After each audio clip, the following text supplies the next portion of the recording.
might take up a couple of heads a night. Somebody give me a guillotine. I just might ride on my enemies. Dog and I fuck on my energy. Nowadays they just talk, but they talk about nothing. Nowadays everybody wanna say something. Goddamn, I'm the man and it feel like it. Give a damn about a hater when I feel like it. Not today, not today, not today, not tomorrow. Get out my way, please, I'm trying to get paid. What is up, Earth's mightiest subscribers? It is your boy Ernie, the Blerd Without Fear. Got the homie Robo of Left Face TV. Welcome to episode, this is what, 84? 84 of the Nerds of Culture. Man, we are. I mean, and you know what? Not only are we still trucking, but I feel like we have taken on a lot of identities. I think we're 84 deep. 84 deep, and not only are we 84 deep. 84 weeks. That's 84 weeks with having missed some. Yes. That's wild. And not only 84 weeks, but we have also gone from being the woke shade room to the woke breakfast club. New York undercover of YouTube. The New York undercover of YouTube. We're also the woke justice gang. And in all of these incarnations, we have also been consistently bringing the dash of Sasson. It's a dash. Just a dash. Just a dash. We out here, man. I don't. Yeah, I respect it. Yeah, I like. Could you imagine? Could Tyrone Magnus could never. Could never. I guarantee that dude smells like pennies. He's probably the only melanated motherfucker that smells like pennies too.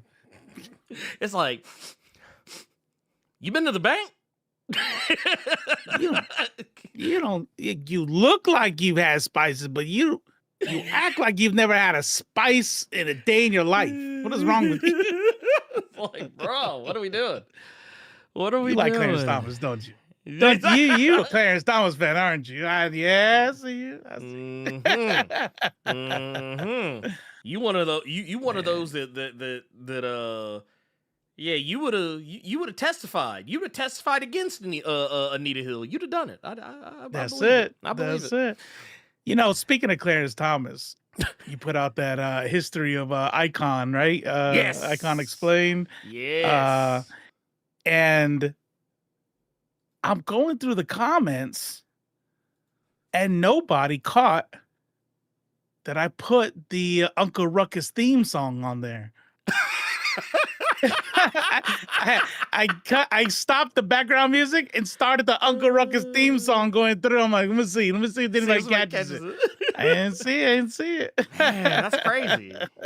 Yeah, I'm not gonna hold you. There was a lot of really cool stuff in there. I guess if it's not public knowledge by now, I feel like it should be. Robo hooked that one up for you, boy. And I think people know. I mean, the comments are an indicator. People know. Yeah. Just like Robo hooking you up with the allegedlys. Yeah. But yeah, there was a lot of really neat stuff in there that like the like I thought it was hilarious to see Clarence Thomas morph into Uncle Ruckus. I thought it was hilarious, personally. So, but yeah, man, you know what? I think well, I guess the time will tell. But I like doing those because I feel like we get to talk about some shit that doesn't really get talked about. Because it literally dawned on me. There's a lot of people who they're fans. They're fans of Icon. They're fans of Milestone Media, but a lot of people don't really know shit about him. That's right. I mean, I feel like that's like a lot of, and I can't really get mad at him either. No. because I find myself doing that with some characters. Like I take Doctor Strange, for example. Big Doctor Strange fan, air quotes. Like, I remember reading him as a little kid. I like the whole idea of him. The source is supreme. You know, that's why when we were doing I Freaking Love Comics, I came up with like Robo is just a military nickname, but the Robo Strange it flowed, and I like Doctor Strange. And then like the more I read about Doctor Strange, I'm like, I didn't know that. Yeah, because I didn't read him like that. I just thought it was dope. Like, I was a little kid, you know what I mean? And so I feel like icons, you know, probably people like that, like dope. Black Superman. Oh, yeah, that's my Superman. That's my shit. That's what's up, right? And then it's like, oh, but I didn't read it, you know? And videos like you made is what, you know, put some light on it. Well, I think that I think that for me, I find those when I was sitting here kind of thinking about it, I was like, you know what, I find those videos most helpful. And yeah, it actually really came up when I was talking with Christopher Priest. I mean, to be fair, I've thought about this a lot over the years, but like I really, really thought about it with Christopher Priest because when we were talking about the whole. Whoa, what happened? I just think of something. You talked about Christopher Priest. You talked to Christopher Priest about the icon, right? Oh no, about Black Panther. I talked to him about Black Panther. Oh, so you didn't? Yeah, okay. I thought you were talking about if he had any opinions on icon. And I would have said, "Dang, I should have put that in the video and clipped it or something." No. I was. It's kind of funny how that worked out. I actually was there to talk to him about Red Sonja, but we actually wound up talking about Black Panther for a while. You called it though. You said that you're like, well, I'm gonna try to talk about Red Sonja, but we know what we really want to talk about. I did. Which, you know what? I think at the end of the day, I actually think that was okay, look, let's keep it a buck. I think it was beneficial because I feel like having Christopher Priest there, knowing that we were going to be talking about Red Sonja, but people wanting to talk about Black Panther, I feel like that actually made people, in my opinion, I feel like more people probably now know that there is a Red Sonja book coming out by him because we talked about Black Panther. Let's be real. I feel like if you're a Black creator who wrote Black Panther and you get invited to a show called Blerd, right, the Black Nerd Without Fear, and you think you're not going to talk about Black Panther, just come on now. It's like, and I want to point something out. That is probably the best. I'm not gonna go as far as say the best interview I've ever done, but it is the best performing interview that I've done in quite some time. I mean, well, you have two big deals right there. You got everybody knows Black Panther, everybody knows Christopher Priest, right? If you're a comic book fan, and this is the shit you come to this channel for. Yes, you know what I'm saying? Like that's what you're there. And YouTube knows that. Like, oh yeah, that's it. That's a lot of blackness on this one. There's a lot of people on that one. he said, send this out to the diaspora. Yeah, he said, I can smell the ad revenue now. Yeah, smell. Yeah. That's money right there. Look, like, have any of y'all seen like the oddly enough, funny story? I don't know if y'all know this. We'll talk about here in a minute. But like Vince McMahon, there used to be this little video that used to circulate him because like when he was like he pulled out the bag of money, be like. And he'd be like kind of flipping the bills in his hands. It's that type of shit. That's the type of shit that YouTube is. YouTube, man. Ooh, he talking about some nigga shit. Let's go. Let's go. Yeah. That's ad revenue right there. That's the way I like it. Yeah. If he don't stop talking to them white ass creators, I'm gonna be real upset, bro. Okay, because that don't make me any goddamn money. That's what YouTube's saying. Well, and you know what I've noticed, especially lately, when it kind of goes back to that. Was it do the right thing? It's like, man, you gotta put some brothers on the wall. Ain't no brothers on the wall. What is it? Which, by the way, I keep forgetting to do it. I need to do it so I can send it to you. I do have a video about brothers on the wall. That I need to actually get. Do it. But like, I have been noticing, like, yeah, but we get people that are like, you know, in the and don't get me wrong, I'm not shooting shots or anything. I'm not trying to like, you know, shit on anybody, but I've just been taking stock of the fact that when we get some brothers on the show, you know, people like it. People show up. You know, we like to see that. But no, Vince McMahon, I don't know if you heard about this because we didn't really talk about. I didn't get to talk to you about this last week because of the timing and everything. And right. You had stuff going on. But you know, as y'all know, Hulk Hogan dead, good riddance. But also all these people died and not the one. Not the one we need dead. Dude, anyways, go ahead. Do you know how close we got? Because apparently the day Hulk Hogan died, Vince McMahon was in a car accident. Yep. That's not the one I'm talking about. No. But here's the thing though. The reason why I say we were close is because this is a public secret. It's no secret. Vince McMahon and Donald Trump. Yeah. They like this. Yeah. Like I just got done watching Society of Snow. You ever seen that one? No. It's about that famous crash in the Andes Mountains where the rugby players yes. You know the whole thing, right? So it's called the Society of Snow. And the whole time I'm watching that movie, I'm like, that could have been Air Force One. But we can't have nothing nice. Man, look, I'd be so tired if that was Air Force One. Bro, man, dude, I'd eat that shit up. Look, this is what was it? Right here said Hulk Hogan and OJ Simpson are looking up at us. And you know, I even said something, and actually I really appreciated the logic people had about this, because I was like, man, I said, you know, the moment Hogan died, the Sheik and and Macho Man Randy Savage, they are backstage stretching the fuck out of Hulk Hogan. And someone was like, they're like, that would never happen. And I was like, why? They're like, because they're not in hell with him. And I was like, oh, that's no. Right. I was like, you know what? I said, you're right.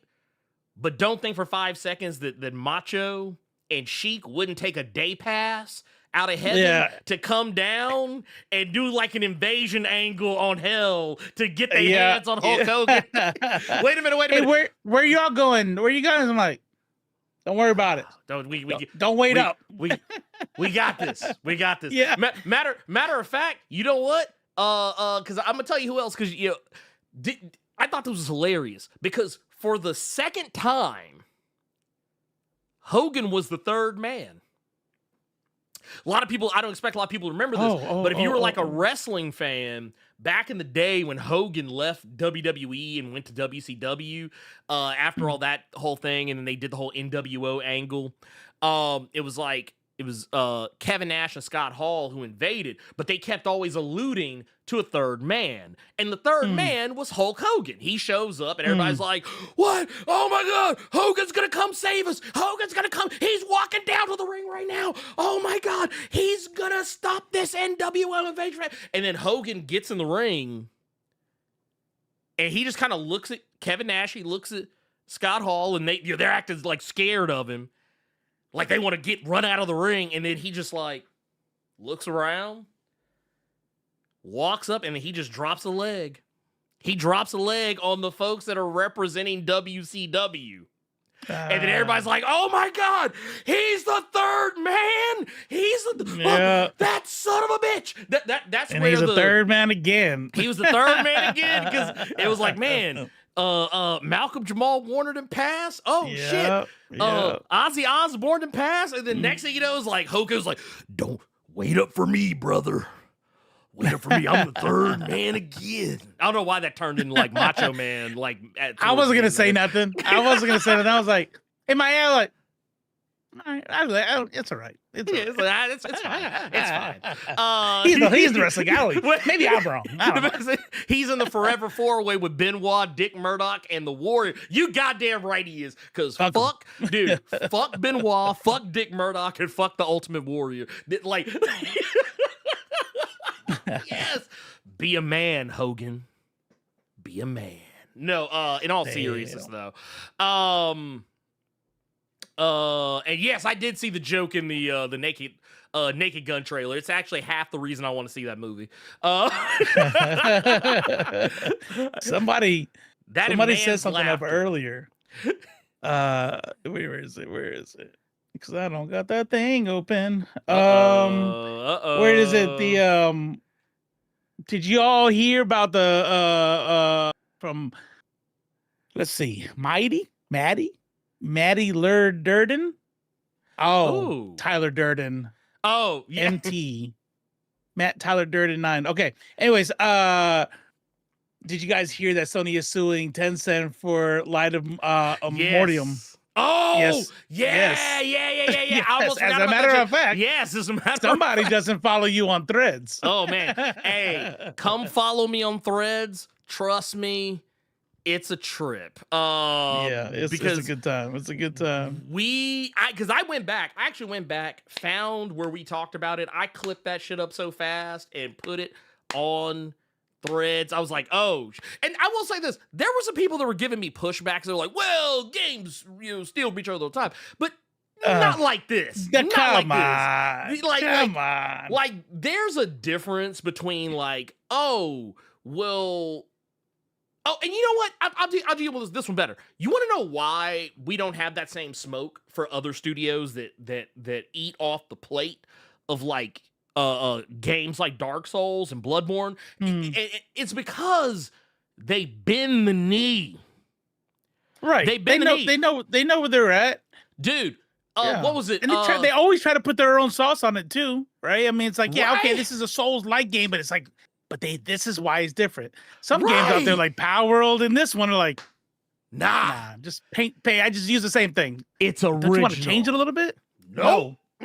Nope. And here's I don't want to. It's crazy to me because it's crazy. It's really insane to me because when they do this shit, like case in point, one of my favorite games of all time, Star Wars Jedi Fallen Order. It is very much a Dark Souls stylized game, and they even have Easter eggs in the game like, hey, we know, like Easter eggs that are direct references to Dark Souls and Demon Souls and Bloodborne and shit like that. And other games that copy the formula, they all say the same shit. They're like, yeah, we were really inspired by this game. Like, it's like, to me, there's two types of copies that I'm okay with. There's games like Streets of Rage, where like Streets of Rage is an unapologetic copycat of Final Fight. But you know what Streets of Rage 2 had the decency to do? Like, be so good that you don't give a fuck. That's right. like you can, like, yeah. Do you ever see anybody out in these streets about, man, Streets of Rage 2 was, they just stole Final Fight's whole flow, bar for bar. Yeah. But the thing is, Sega was like, yeah, we did. And we made that shit better. And go ahead. No, I was just gonna say, and the other one is the type who are like, hey, yeah, we stole this because we were inspired by, like, they openly admit it. Those are the only two I'm okay with.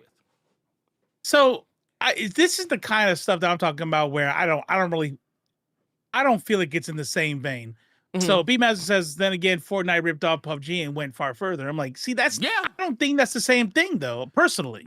What they did was took a genre, a game style, right? But I mean, if you're going to take a game styles are weird because if you think about it, it's kind of like literature, right? Like we can go back to the same, like, maybe 5 classics that every movie is a version of, right? Type shit. But it's like there's only so many genres. Yeah. And it's like, okay, shooter shooter extractor, shooter. Okay, and then we had the fucking blow up of the battle royale. Mm-hmm. Fortnite still did its own thing, right? Even though they did battle royale, it's different art, different maps, different everything. What Power World? By the way, again, and I keep bringing up Power World because I'm not saying you can't enjoy a game. Right. Or you're not allowed to. We played the fuck out of Power World. Like Power World was fun for a moment. But it was like, it's still funny to be like, that's a ripoff. Like, I cannot believe they're getting away with this shit, you know? And that's what this is. There's a difference between like, oh, let me jump on this train of this genre, and I'm just gonna steal the exact fucking models. You know what I mean? Like, off the fucking thing. I'm just gonna cut and paste over here. Look, you know? We're making not Lucario. That's right. That's right. Yeah. Not Vulpix.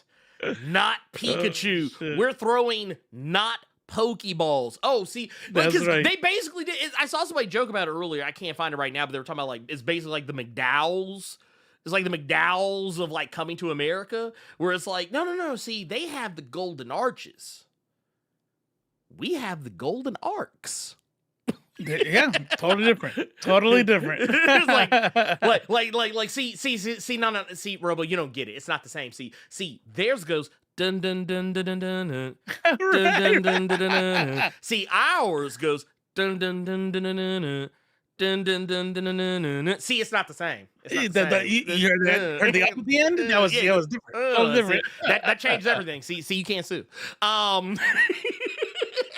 Can I just say real quick? Twitch ain't shit. Why? What happened? Let me tell y'all something. If thirst traps pop up on my IG, I know why. Yeah, got you. I know why. Like I'm like, yep. I can't really open up my IG in public because I look like a dirty old man. No, I can't. I refuse to. But I do not use Twitch for that. No. If I'm opening up Twitch, it's either to open up the chat for this stream, or because some other political streamer, or maybe I see TTV in a game I'm playing. Yup. But I'm looking at my front page right now, and it's 2 rows of thirst trap streamers. And I'm like, visually, I'm not complaining. No. But I'm like, why? I don't even look at this stuff on Twitch. Why are you showing me this? Well, no, I'll tell you what I did. I did a thing that will probably make me seem like an asshole, but what's that? You started blocking all of them? Yeah, I started blocking all of them. I was like, or I would put like not interested. Like I would just do that because I'm like, I'm sorry, I'm not there to look. If I want to see TNA, I go to. That's why I always tell y'all, man, don't DM me on IG hoping to get a response. That's why I always be telling y'all, dude, please. That's just, don't I DM just me for on getting IG. your heart rate up a little bit. You just bored a little bit. Let me. Look, I'm still IG. Alive. I'm alive. I only open IG for 2 things. See some thirst traps, and maybe check out an artist whose work that I'm like, ooh, I wonder, maybe if I like, and not like actively looking, but like, ooh, this is artist who like I'm kind of looking at that I might want to maybe try and hire for something. That's the only time. That's the only other time I open IG other than to get my IG page is DID like a motherfucker because you would feel, and I do, by the way. Most normal people would feel like shit scrolling through my thing, right? Because it'd be like, you scroll and it's like comedy, like some probably stand up, ha ha ha. Oh yeah, about 18, thirst traps. Okay, great. And then all of a sudden, some very horrid scene from Gaza. Yeah, and it's like, and I'm like, oh fuck. Oh yeah. That's dude. Back to the real world. I'm not gonna hold you, man. I'm gonna sound like a whole piece of shit. I've actually gotten to a point now where when I see people posting like the like graphic videos stuff and graphic stuff, I won't block that person, but I will mute them. Because damn. like have I been muted yet? Have you muted me on Threads? No, I don't. Not you, because it's not like okay. So you don't do it wall to wall all the time, like multiple times a day. Yeah. But there's like some people that I fuck with that like they post that shit a lot, and I'm not saying that like I don't like. Ooh no, stifle the genocide. No, I'm not saying Right. that. I don't want to be reminded. Yeah, not. But seeing it all the time. Seeing it that's all the rough. time is like, and I know there's gonna be somebody. There's always gonna be that one. Well, they have to live in it, so if they have to live in it, you can just stomach and see. I'm not saying that it's any less Right. than. I'm just saying that I don't think everybody has to see that. Yeah, No, I don't think everybody. yeah. I could definitely empathize. Yes. Because my brain is a little bit broken. Mm. What you probably don't want to watch all the damn time is the same as me, but with animals. There you go. Yeah. If you were somebody on my timeline showing me some fucked up shit about what happens to animals when they're in a farm or something or just getting abused, I probably would just mute you. I'd just be like, I cannot see that shit all the time. But for some reason, like when it's a human beings, I'm just like, I'm regular sad. You know? Yeah. I just can't. I just can't. I feel you. I think it makes sense. It popped into my feed on Threads, but mostly because like I follow Miss Rachel. Right, I've heard. I heard that she's been doing a lot of good stuff using her platform, and yeah. She's like, because she's been actually having Palestinian children on her platform. That's awesome. There was like a whole thing where I forget the little girl's name, but there was a little girl. That's crazy. She loves terrorism. Right. Is that not wild? Like, this is insane. and that was the thing. So Fox News came at her all kinds of ugly. Because she had it was a little girl who got her legs blown off. How dare you? And the girl, she had like some prosthetics on, and Miss Rachel was just like hanging out with her, playing with her. They were dancing and like having fun. What a piece of shit. And it was That's a piece of shit right there. Right? It's like, dude, like how dare you? How you're supposed to hate them. You know that, right? And then there were some people that said that like, oh, I'm not going to let my children watch Miss Rachel anymore because she's made it political. How? Bruh. Did she mention Israel? Did she mention bombs? Did she mention the free Gaza? Did she free Palestine? No. Nope. I have a Palestinian child on here. She's from a war-torn area. We're not going to talk about the politics of it. Yeah. We're not going to talk about the geopolitics. We're not going to talk about the situation. Yeah. She's a child from a war-torn area. Hey, look, you know what? There's some children in the United States that have prosthetics. Let them connect. You know what I mean? Let them see. There's other kids out there like them. You piece of shit. How? I will never let my child. Right? Like, this motherfucker's Your out there. kindness makes me so angry. And she even said that she knew she would lose fans. She was like, yeah, I know I would lose some people. She was like, but fuck them. Yeah, she was like, I mean, that wasn't what she actually said, but like basically she was like, you got to call them early. You got to call them early. You know what I mean? Yeah. You gotta get it, let it go. You know, unlike those other streamers, the type of streamers that are like no politics because they want everybody to be a part of their crew. Right. Okay. Well, one day, let me tell you something. One day, it might not be Palestine. Nope. It may not be trans people. Nope. But one day, it's going to be something that matters to you.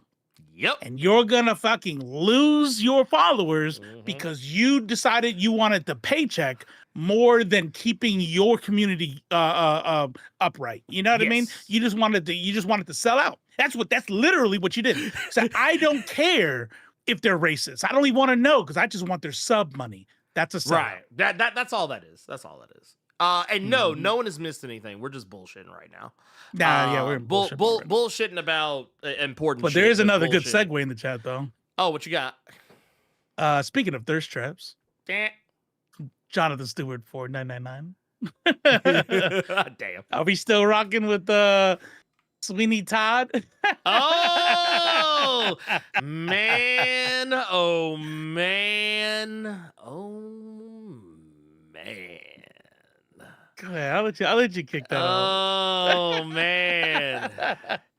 I laugh and you send me like, so you want to talk about Sweeney Todd this week? I'm like, this bitch. I tell you what, here's what we'll do. We'll talk. We'll because I could honestly sum up my thoughts on her pretty briefly. We'll talk about her. Here's what we'll do. We'll read some super chats. Yeah. Real quick. and a special message that kind of made my day. And Okay. then we'll talk about Sweeney Todd, and then we'll get into Fantastic Four. Bet. But first things first, we got one here. This is from I love this name because it's like an anime I used to watch back in the day. Well, I say anime like it was like a whole TV show. It was just an OVA. MD Geist 01 says, "Are you guys hyped about the Shinobi remake like I am?" I actually am. Did you ever fuck with Shinobi back in the day? Back on the Sega platform? I was a Nintendo kid, but Shinobi was one of those games that was like, it was too hard. I was like, fuck this game. I'm going back to Super Mario. Shinobi didn't give a fuck about your feelings. That's right. It was kind of funny because you had it on both systems. You had you would have Ninja Gaiden on Nintendo, and then you would have Shinobi over on Sega, and neither one of those games gave a fuck about you as a human being. Or anything like that. But no, I'm excited for it. I'm really hyped for it. I've been hearing some pretty good positive buzz on it. And honestly, any game that I can pick up and put down like pretty quickly, I'm okay with. And then we've also got this one here from Jason Davis with a 2995, also with the super chat. Says, imagine if Miss Rachel won like Times Person of the Year. I mean, I was gonna just say I saw her say something today. Someone like compared her. There was like a news article someone wrote about Miss Rachel comparing her to like Mr. Rogers, like basically call her the Mr. Rogers of the current era. And how humble she was. She's like, I can't accept that. Way. She was like, I can't accept that because she was like, that was my hero, but she's like, but I really appreciate people thinking that about me. I was like, man, you are too fucking good. Get the fuck out of here, Miss Rachel. You're too good. You're too good. I will say, and I say this on a pure practical level, like nothing like to do with any kind of emotion or opinion, just pure practical. I don't know what to say about it, but when you have a character like Mr. Rogers, that dude was beyond children. Yeah. This dude was known across damn, I'm pretty sure worldwide, but definitely every motherfucker in the United States knew who the hell Mr. Rogers was. You know what I mean? And he did like a ton of shit outside of that show. And I think that Miss Rachel is definitely has the potential to become Mr. Rogers. But I don't know, does she, like, if you didn't have a kid, because I only know of her because of these headlines. I only started hearing of her recently, like in the past few months, because I have no little kids in my life. My grandson just moved back in with me a couple months ago, so maybe I would have heard from her earlier, but it was like, you didn't have to have a little kid to have heard of Mr. Rogers. I don't know if people here without kids have heard of Miss Rachel otherwise. You know what I mean? That would be my only thing. I feel like she is one of those people that I think people know about her. Because even for me, even though technically, yes, person with kid, but at no point did Cersei ever watch Miss Rachel, but like she's older too. Yeah, she's older now too. But I've known who Miss Rachel was for quite some time, for a while. Even like early on when Cersei was little, like, and had no idea what YouTube was. I still was kind of aware of who Miss Rachel was. But like, I will say this: she has celebrities talking about her. That's fair. Before the Gaza. Just because I'm not plugged in, don't mean that she's not a big thing. Yeah, right. That makes sense. She's some like. But now I will say this: I think because of the nature of the internet, she is a different. I don't think she's any less famous than Mr. Rogers, but I do think she's a different type of famous. If that makes any sense, because fame is different now. Like Mr. Rogers, he was on TV. Right. Like he was on TV. Mm-hmm. But TV is dead. Everyone's household every single day.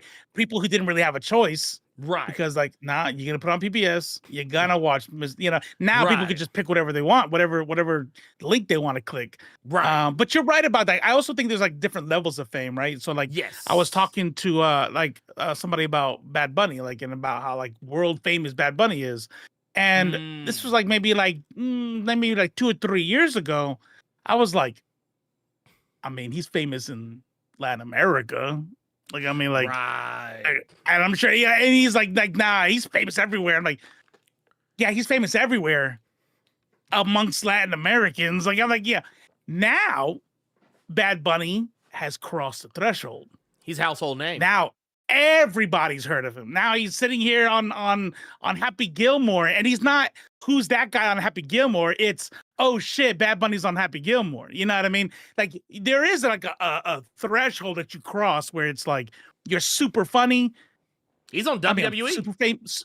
Exactly. You know what I mean? You become super famous and then world famous. Then you become a different level of celebrity. And I'd say in the past year and a half, he's crossed that threshold for sure. Oh, 100%. But 100%. Yeah. And we got another one here too. This is Stomp 10 says with the 499 says, what a Blerd's favorite scene in the movie. Excuse me. By the way, says my opinion, the baby didn't look that bad. I didn't think I mean, there were some parts where it was obvious that Franklin was CG, but I didn't think it was egregious. I mean, the baby let me know how weird it is to me that they can't CGI humans very well. And I think it's funny that our brains can, I don't care about horse CGI and ducks and mountains, and they can do everything. But put a human being on there, especially a baby, and your brain is like, fuck that. That is not real. They did that shit in Squid Game. I'm glad. They did that shit in Squid Game. They did that shit in Twilight. Yep. You know, like how it was a meme bad it was. But here's the deal. Here's what Fantastic Four did right. You caught a glimpse that made your brain go, ooh. And then it went back to a real baby. It's like they used the CGI baby for like certain transitions, like I want him to reach for something, but then they used a real baby for like 90% of them. And I was like, you know what? I'm okay with the little glimpses of bad CGI. They used the real baby for most of it, so I'm good. And the parts where they use the CGI baby, I thought were very appropriate. It's the same, like, honestly, yeah, it wasn't even that bad. Yeah. A lot of people thought that Herbie was CGI, the robot. Oh, really? Herbie is actually on camera the majority of the time. It's like they actually that's practical effects, huh? That's cool. Herbie. Now, obviously, the parts where he's like flying around and doing crazy shit, CG. Right. But like all the scenes where he's just like kind of standing around or just kind of moving over here or doing a thing over there, like those scenes, and also Galactus. Galactus isn't CG either. That is actually no way. Yeah, no, that's actually. Because they talked about it. Ralph Ineson, the guy who plays him, he talked about how they actually put him in a practical suit. That suit you see on his body is an actual suit that they made, and he said basically what they did. So it's not mocap; it's actually him in a costume. So obviously, was he green screened, or did they actually like make him the size of skyscrapers? So they the way he said it, he said they shot him like he was a miniature. Okay. They super lit him. I'm pretty sure there are some scenes where like obviously there was some green screen involved, but like basically what he said was they had to shoot him for like maybe a minute or so like at a time because the suit was so hot. They would have to like okay, get the shot. All right, get out of the shot, and then like they had like these AC units that they would like plug into his suit to cool him down because of how hot it was. So I mean, like he was actually like, this wasn't like Age of Ultron where James Spader like is on the set, but he's got like a mocap suit on. He's got a big old thing on his head and like the tights with the little yellow sticky balls all over you. Right. And he's got like a thing. He has like the thing on his head that like pokes up and has like a picture of like Ultron's face on it, so people know where to look. Right. Or because they did the same thing with Josh Brolin too for Thanos. Yeah, and they did the same thing for Colossus in the Deadpool movies. But like for this, They did the same thing for the Jurassic Park dinosaurs. Yep, The sure dudes that were like dance around and they're holding the fucking dinosaur head. Like, ooh, here, look here. Yeah. It's up here. Up here. Like it literally. Excuse me. My eyes are up here. My eyes. Oh, nice. Very nice. Very good. I'm always thinking, but no. Yeah, no. But I'll definitely say favorite scene in the movie. Man, I'm not gonna hold you. It's the it's really close between Sue like actually like unleashing her power on Galactus. That's pretty dope. That show was pretty cool. But I will also say if there was any other scene that I just really fucking liked, and I know some people are probably gonna immediately know what I'm talking about. It was this shit. Yeah, right here. It was this shit right here. This was dope. This actually is fuck that. This is my favorite scene. Seeing Reed get stretched, like legit stretched. Cause let's keep it a buck. Reed was not very stretchy in the movie. That's my biggest complaint. That's my biggest complaint from for the movie is that I wish. What do you Reed think? stretched Do you think more. it's hard to say this with with it being Disney and all, but do you think it's a cost thing? Like he's like, well, it's not really a huge part of his character. He's more about his brains and his logic.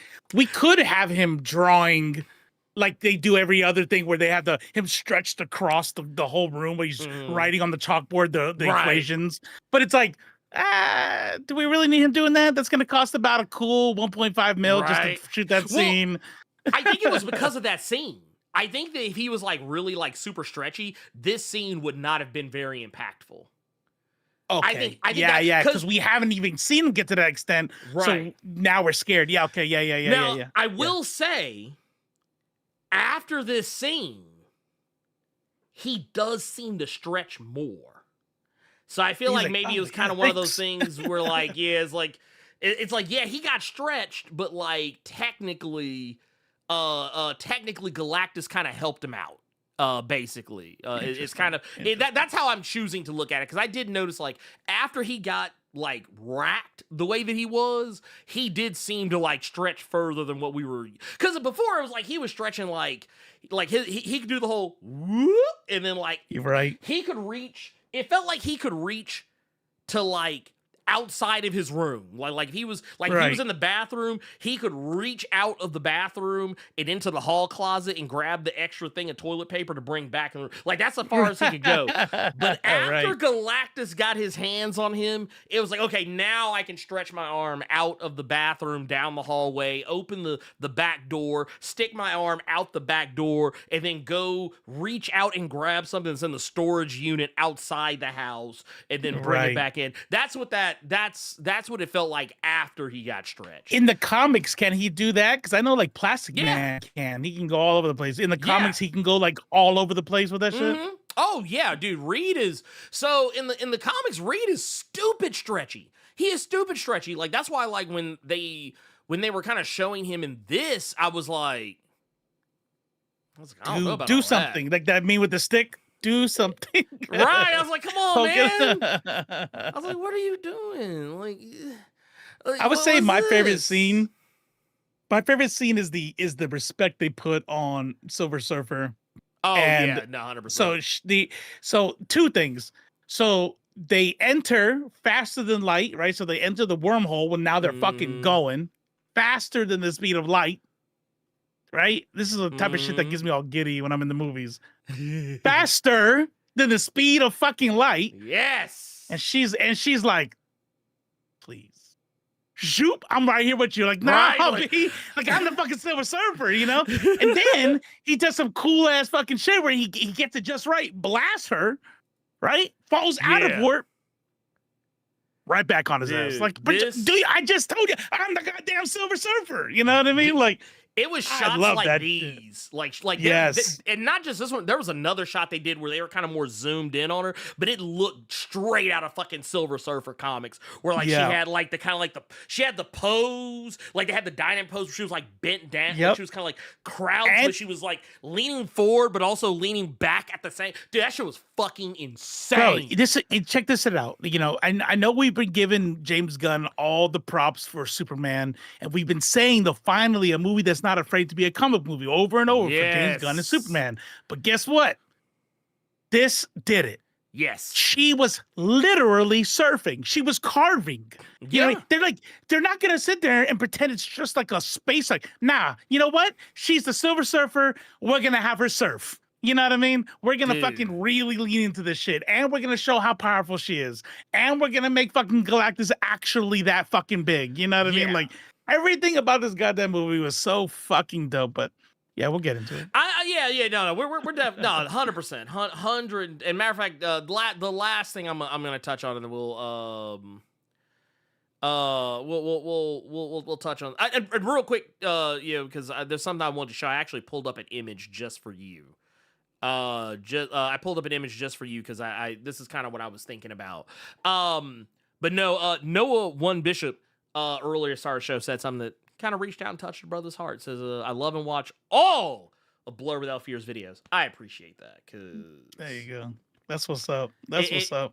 It takes that kind of dedication to really keep the channel going. So For real. Like I said, I appreciate that. That's not like no bullshit. It's the free shit that helps the most. Isn't that wild? Yeah, dude, it's great. That's why I say, man, dude, like, you know, like the videos, you know, share the videos, you know, sub, you know, notification bell. None of that shit costs a fucking dime, dude. And it's some of the most impactful shit, and it really, like I said,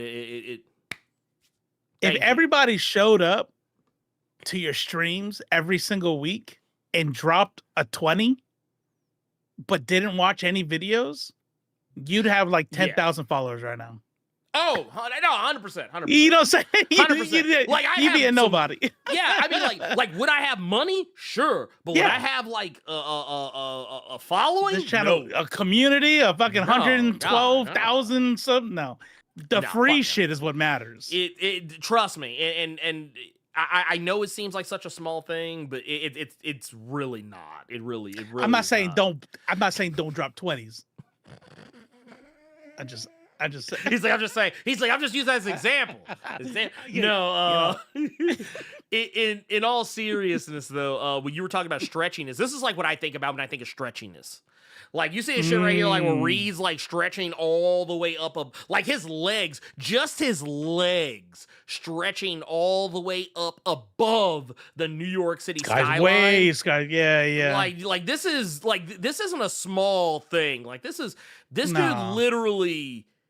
Like, and then, like, you see a shot right here, like, how he's, like, snaking around Rhino or becoming a parachute catching bullets. Yeah, dude, this is the type of shit I talk about. Like, this is the type of stretchy shit I was hoping.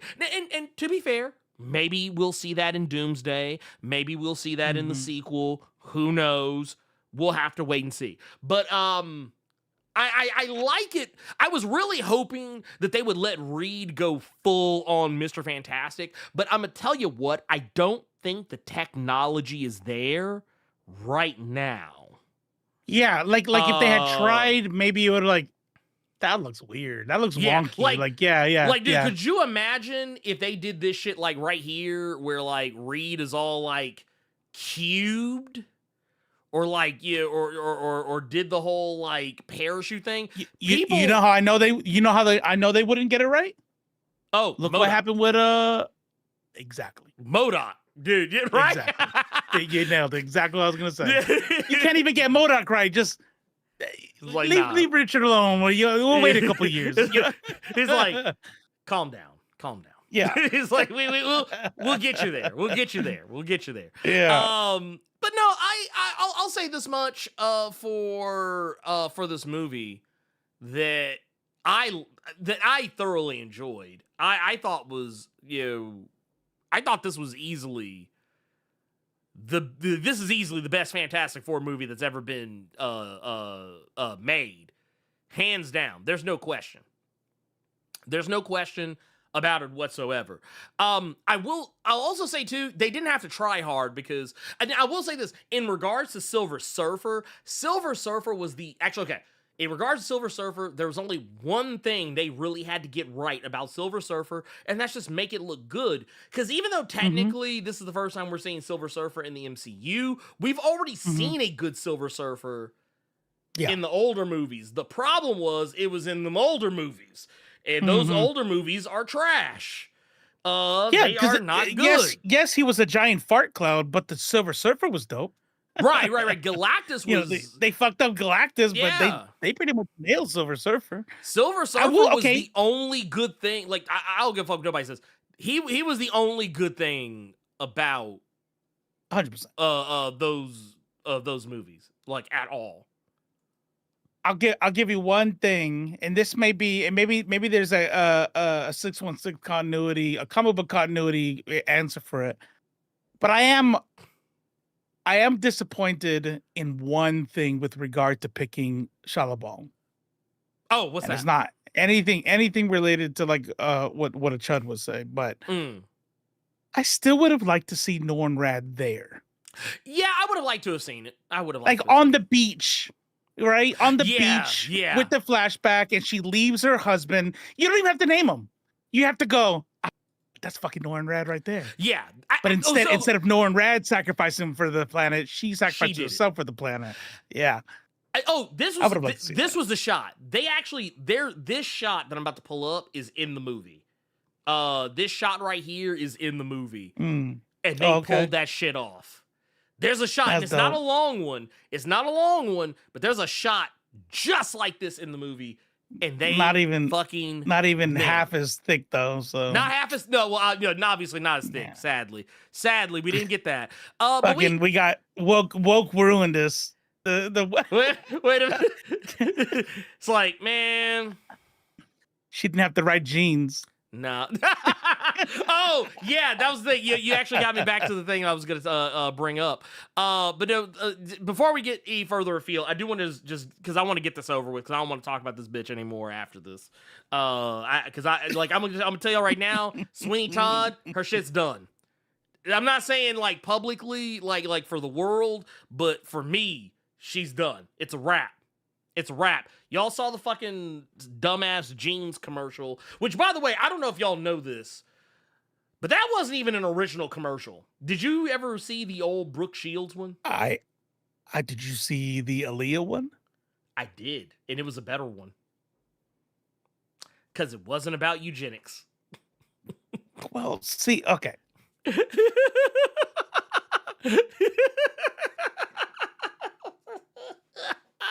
Hear me out. I'm gonna hear you out. Hear me out. I got a really good video that I think it's short enough to watch. Maybe, I don't know. I'll let you be the judge of that. Let me start by saying like some of the obvious things. All right, bet. I think that American Eagle knew exactly what the fuck they were doing. Oh, of course they did. I think that American Eagle was counting on outrage. And that's why we saw American Eagle, jump 70% in the stocks. Even if they didn't know what they were doing, even if you wanted to give them that benefit of the doubt for whatever fucking reason, I would say that it would be nothing short of tone deaf and completely not reading the room, putting out a video of a blonde hair, blue-eyed white woman talking about her genes, and in a time where Black and brown people are being targeted, Hispanic people, Black Caribbean people are being targeted and deported. Completely get it. I do not. I'm not fully on board with. I'm not fully convinced that this is a case of blatant I'm like, let's do white supremacy. Let's do Nazi propaganda. I think that Sweeney Todd is fucking ridiculously hot, and so was Brooke Shields, and so was, in a very, very nice young lady sort of way, not in an R. Kelly sort of way. So was Aaliyah. You know, and I think that each time that we see those videos, whether it was Aaliyah or Brooke Shields or Sydney Sweeney, that we're all doing the same thing. We're picking very attractive people to make a double entendre about good genes, right? And so again, I do think this was on purpose, right? Like, watch, they're gonna get really mad that we're talking about genes and a white woman. I don't know if it's like, hey, let's go support eugenics, because there's something to be said, and I'm gonna say something. I'm gonna say something controversial, and yet so brave. It's okay to be white and hot. You know what I mean? It's okay to be white and have a fucking awesome pair of boobs. You know, it's not okay to elevate that as better than everything else, right? And I'm not, I don't know, you know, if Tommy Hilfiger, I mean, not Tommy Hilfiger, but if they came out with a new one tomorrow and it was a black woman, what would we say? If it was a brown indigenous woman, what would we say? Would we say, oh, they're just trying to back off now?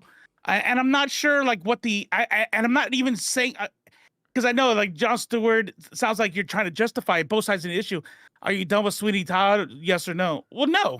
That's what I'm trying to say. It's like, I don't really know what to feel about it. I don't fucking give a shit about her either way. You know, she's not like I know her, the bitch. And you know what I mean? It's like she's like, who the fuck is she, right? I'm trying to, like, think of it on a, I'm not convinced that this is about eugenics, because we already saw the same double entendre with Aaliyah. It's just, but not like Blerd just Aaliyah, that ad wasn't like going that hard in the paint. Like, I mean, yeah, they were doing the whole jeans thing, but it wasn't like, yeah. I feel like that ad in the Sydney Sweeney one, I mean, outside of being, you know, jeans commercials, obviously, outside of that, yeah, I think they share like very little in common with each other. Like, it's a, well, they lean definitely into the jeans thing, but when you watch the thing, I mean, you could play the Aaliyah. She talks about how the jeans that she talks about getting them from her parents, and then she goes, Tommy Hilfiger's not my dad, but I definitely have Tommy Hilfiger jeans. And it's like she's talking about the familiar relation. She brings up her family. I get that part. I get that part, but I'm just saying, like, this one, and I'm gonna tell you why I'm not giving Sydney Sweeney the grace. I'm gonna tell you why I'm not, and it's this. This is a message that came from Ashley Shapiro, who was in on this, and it's that no relation. No relation to the other Shapiro, but probably equally as much of a shit ass. Really? Probably. I have no idea. But okay. I thought it was a personality I didn't know or something. No. I have no clue. This bitch is outside of you know what's funny? You sent me this, and then I'm like, you know what? I'm gonna leave it a surprise. I'm gonna see what on the stream. I didn't even get to read it. So basically, it reads during I'm doing this for the podcast audience. During a Zoom call with Sydney, we asked the question, "How far do you want to push it?" Without hesitation, she smirked and said, "Let's push it. I'm game." So basically, what they're talking about in terms of pushing it, they knew that what they were saying was going to catch a lot of attention. And the thing is, they wanted Sydney Sweeney because, yes, she is famous. She is at the height of her popularity. And they know that there's a very particular... Because let's be real. Let's keep it 100%. Who the fuck was that commercial for? Who was that commercial for? Because as far as I'm concerned, it was a jeans commercial, but like that commercial was oddly targeted at the male gaze. Probably more than it was anything else. And this is 100%. And she's supposed to be selling jeans. I mean, yeah, jeans in general, but also you're putting her in this ad, so clearly you want women to buy these jeans as well.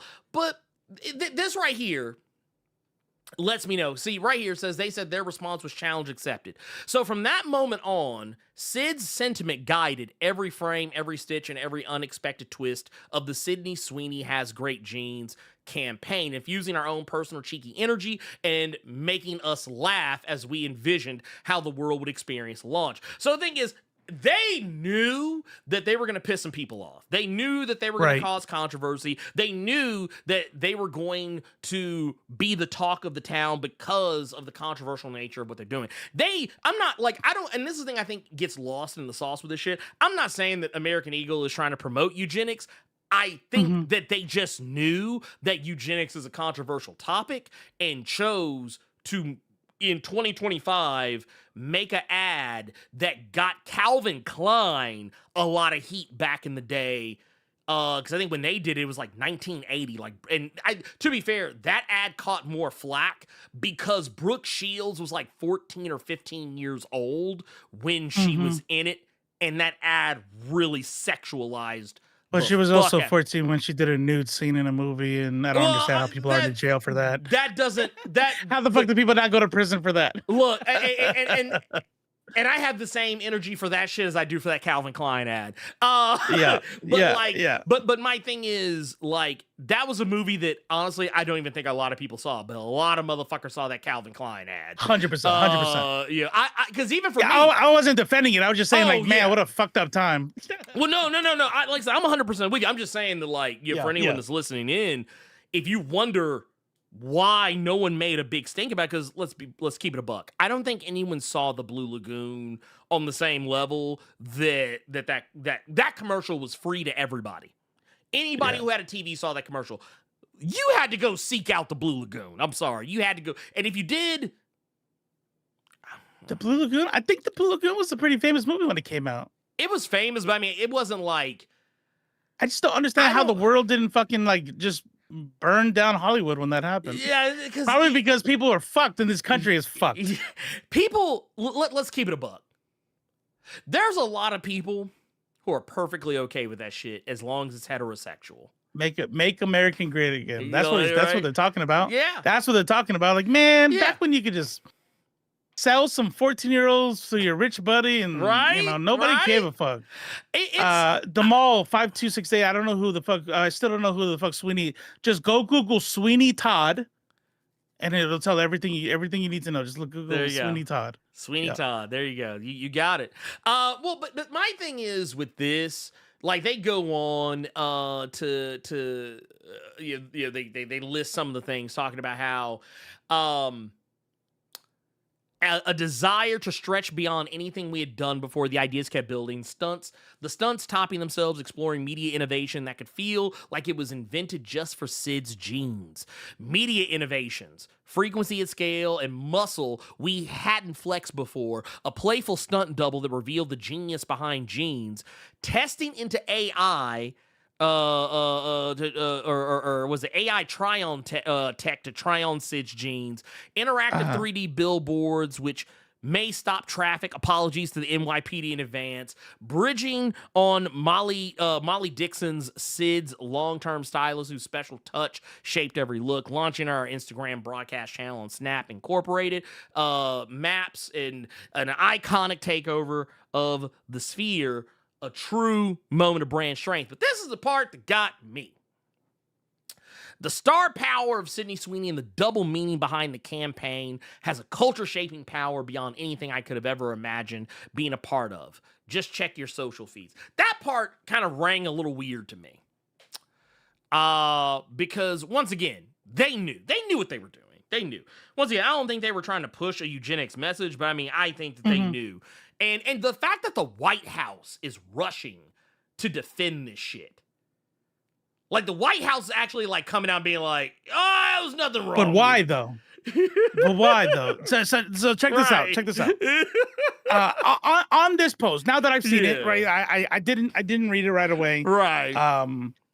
I'll pretend it was because I wanted to have it fresh here. I just fucking forgot. But This guy. But here's the thing: is I can see all of that and still not think about. Like, please believe. Like, first of all, let me make something fucking really clear, and I'm being dead ass serious. Okay, we like to meme on here. We like to joke around. Okay, but I don't think Sydney Sweeney is that. Like, she's not in my like top 5. Like, and I hate to break it. I hate to break kayfabe right now, but I don't actually. I don't actually simp for her. Okay, that's a role I play on TV. All right, it's not a mistake that I love breast assists, but when I see what's happening here, I'm looking. I'm like, wait a minute, and I'm going to tie it back to something. I'm going to tie it back to Wizards of not. I was going to say Wizards of Waverly Place. No, I was like, wait a minute. Hogwarts Legacy. When I see this and I read the posts, I'm like, okay, pushing the envelope, pushing the double entendre. There is a scene that she does where she goes, "Hey, eyes up here," and I'm looking at zipping first, then buttoning. That was a conversation on Threads. Like, who the fuck zips first, then buttons? I'm like, no, you definitely button first, then zip. But obviously not as sexy because now I don't get to see a fully unbuttoned pants of Sydney Sweeney. And I'm like, everything about the titillating nature of it, I'm not 100% sure that, again, I think they wanted us to talk about it. I think they wanted us to watch. If they had to guess, if I had to guess, when they're saying what is going to be the problem with the Publix with this commercial, because we're objectifying a woman, we're letting Sydney Sweeney. Hey, Sydney Sweeney, like, how much do you want to lean into the perfect tits thing? And she's like, fucking, let's go. Let's make jokes about my tits. Let's make jokes about how hot I am. Let's make jokes about it all. I'm willing to go all in. And then, the wokes are going to get mad that they're objectifying a woman. Who gives a fuck? I'm like, whoa, eugenics.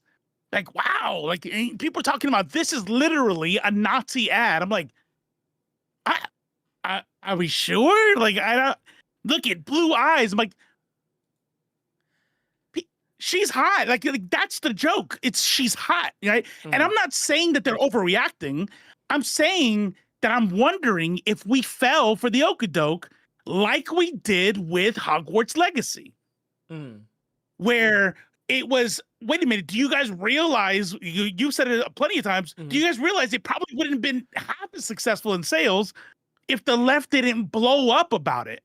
And even though I was one of the ones that chose not to play it, I agreed. I'm like, yeah, you're right. Like, some people are going really crazy about it. Yeah. Like, I lost online friends because of it. You were part of the whole thing where it was I remember. Somebody left, because you were allowed to say I played it and didn't mind it. And because I didn't ban you, that person left. I'm like, well, you're ridiculous. I think that person is ridiculous. I still remember that shit, but look, played it. And that's how I feel about this. I think, is there something weird? Is there something titillating about it? Did they try to stir this up on purpose? Yes. Oh, of course. I think we're. I feel like we might, as the left, trademark, TM. I think we might have overreacted a little bit on this one. And then it created a subject for the White House to be able to champion. Look at these people. They can't even, they hate white people so much, you can't even be attractive and be on, blah, blah, blah, blah, blah, right? You know what I mean? Like, if we had just been like, okay, I mean, you're using your tits to sell women's jeans. I don't even think it matters, because I mean, let's be real. If Calvin Klein would have hired Lizzo and did the same ad, no one would have brought up eugenics, but basically everyone on the other side would have melted down. They would have melted down. So I mean, 100%. Here's the thing: it's always a case of pot calling kettle black. Every time.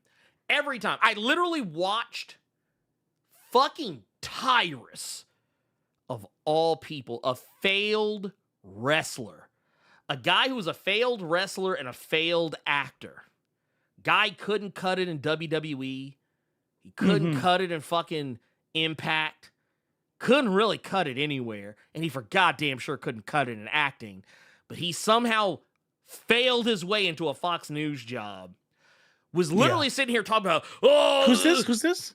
He's a guy named Tyrus. But he's is he that black dude that was talking? Yeah.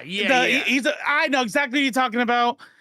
And that's why I saw that shit before coming on here. I'm like, God damn it. Yeah, this clown. But yeah, by the way, people, I want you all to know something. That's HGH. Just so y'all know. Yeah. If you guys ever wanted to like try to like figure out how to call it out, have you ever seen like a bodybuilder and they're super ripped and they have this weird shelf? You see it with Joe Rogan. Their stomach kind of like protrudes a little bit first, and then they have a six pack. Yeah, that's HGH. The way his features and everything is like over like it's like okay, cool. Like I get it. He's a black dude, Afrocentric features, but then it's like something's off. He's almost like a caricature. That's HGH. It makes all your it makes everything overgrown. Your ears get big. Everything. Yeah. The Funkasaurus. Y'all right, Brodus Clay. The Funkasaurus. You goddamn right. Yeah, or Gorilla the Magasaurus. The Magasaurus. Yeah, Magasaurus. But no, my whole thing with it is that like people are gonna freak out regardless. But like the same way that Tyrus was sitting up on Fox News as brazen as he pleases, talking about, oh, see, look at him now. Look at him. They're always crying. Oh, the wokies, they're always crying about what stuff happened. Man, these people are so unserious. Oh, they're so unhinged. But here's the thing. Not even tomorrow, sometime later today, we'll probably, if you just tune into Fox News, you'll probably see Tyrus losing his fucking mind about something the same way that he's criticizing others. Like me personally, I don't think it actually runs that deep. I don't like I said, I don't think it has fuck all to do with them actually trying to push a eugenics agenda, but I do think that they knew what they were doing and the type of reaction. Marketing. Yeah, no, that's what I'm saying. It was 100%. This was rage baiting, and a lot of people fell for it. Now, what I think the conversation should be is not, whether or not American Eagle is a racist or eugenics promoting company, but are they aware of the discourse that they're doing? And clearly, if you look at that message that I had up earlier, they are. They know. Yeah. And I guarantee you, they pulled some. Didn't they pull some ads or something? Probably. But I mean, the thing is, the damage was already done. They pulled some. The damage was already done. Their stock prices went all the way the fuck up. And the thing is, I'm not saying that like, is Sydney Sweeney smart enough to, come up with an entire eugenics campaign by herself? Here's the thing. She seems to have been painfully aware of everything that was going to go into this, and she didn't seem to turn her nose away at it. I don't know if anyone on her team maybe had said something to her about this, but like the thing is, does that make sense what I said though about like if we even look at the post and we said that, yeah, let's go all in, I'm here for it. It couldn't have been, I'm fine to like use my tits and my body as to be titillating in this thing. I don't even care about. Do you think it might be that? No. I think she. I don't think it was her whiteness. I think it was. Hey, we're gonna talk about you having good genes and fuck the optics of that. Putting a blonde-haired, blue-eyed white woman on, especially not even I don't even think Sydney Sweeney's a naturally blonde woman, but no, she has brown hair. Yeah, she has brown. She got brown roots. But the thing is, also knowing her history with her proximity to MAGA and how she is the poster child for MAGA. That's the part. That's it. And I don't know if she's the poster child for MAGA, but I know her family is MAGA. Well, no, even though she tries to be not political about it. Right. Blah, blah, blah. Like, she you know how you were talking earlier about those people who don't like, oh no, I don't want to bring politics into it. Yeah. Chris Pratt. That's basically what she's doing. The bitch is Chris Pratting us. She is in. I promise you, she is probably in for a penny, in for a pound with MAGA. And the reason why I say she's a poster child. That's fair. The reason why I say she's a poster child for MAGA is because she's the one. She's the great white hope. What were people saying when she was on SNL? Oh, finally, she's killing somebody when they're wokeness. not afraid of tits. Yeah, right. Yeah. And that's my thing. The fact that like she has actually had to come out and publicly pretend that she isn't. Oh, I mean that's my family, but that's not me. Look at my titties. Like that's basically what she's been doing, and I'm sorry. I look, no cookies for Sydney Sweeney. Okay, she gets no cookies from me, and also she's been. I don't know if she said anything, but she has been very fucking quiet since all this. I don't think someone correct me. I have not heard. Yeah. Let's she's not gonna have said anything. No. I promise you, she's probably as quiet as the fucking grave. She is probably quiet as the goddamn grave right now. And like I said, I have you. No.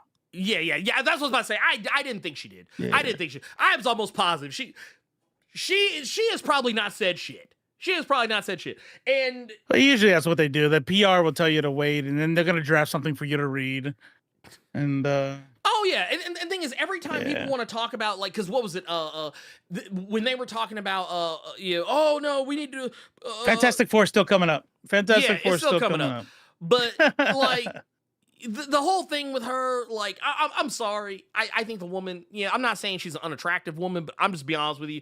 I think she's a mediocre actress, and I really think her having huge titties is probably about the only thing that honestly really brings anyone in the door. I don't think people actually watch her movies or TV shows because she is a legitimately good actress. I'm just keeping it a buck. Because God knows I don't. But I mean, sex sells. Sex has sold definitely our whole life. Well, yeah, I'm not saying it doesn't, but I'm just saying like I don't think that's for me. I can't fuck with her like that. And it's the way she moves. It's the way she moves that kind of lets me know that she's probably not someone that I should support in any way that is direct. So that is why I'm just saying for myself, not speaking for anyone else. Congratulations. Yeah. You played yourself. Yeah, Rhino 1944. Rhino 1944 says, "I think we need to just ignore stuff like this." So let me say out the gate before we move on to the next topic. I definitely do not agree with this statement. No, not at all. I'm not saying that if you feel this was a move on white supremacy. I think I think I saw something in passing earlier. Somebody said something about Project 2025. If this is a neo-Nazi thing to you, then you absolutely shouldn't. I'm not saying to not say something. It's an unintentional dog whistle. It's an unintentional dog whistle. I'm saying that I wonder. I'll just be repeating myself by now. I'm not saying don't say something because I think if you see something fucked up, you absolutely should say something. Right? That's the only thing. That's the only way culture that changes. Also, so don't mistake me saying that we fell for the okie doke as me saying we should have ignored white supremacy. I'm saying I'm not convinced white supremacy was the motivator here. That's all. I will also say I talk about what the fuck I want to talk about. That's all. That's the only reason I even brought this up. If you don't give a fuck, good on you. But guess what? I do.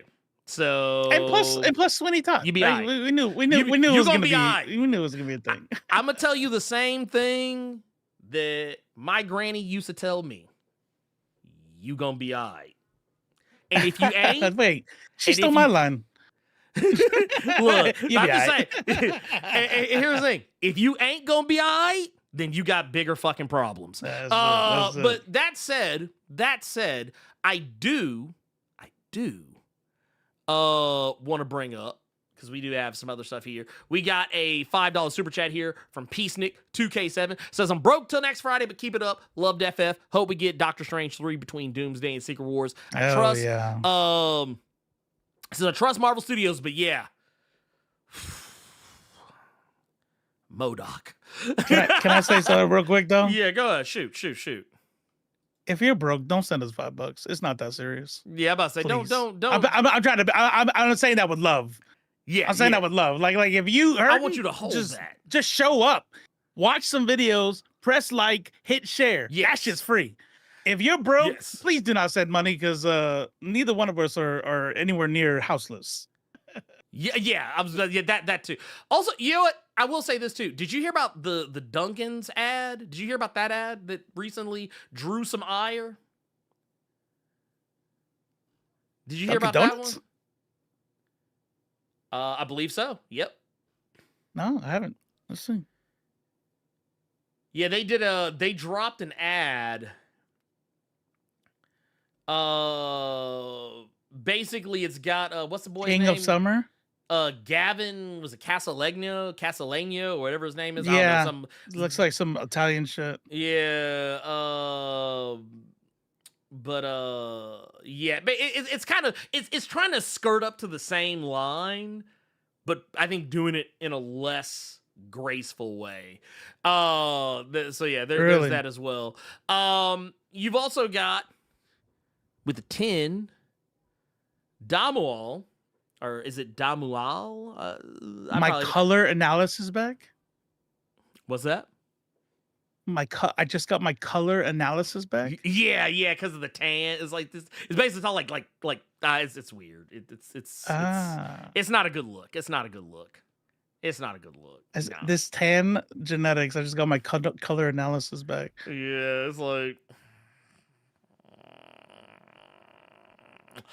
if you really want to play it so they know what we're doing. You know what? That's Fuck not a it. strikeable thing, yeah. We'll see. Let's see. Hold on.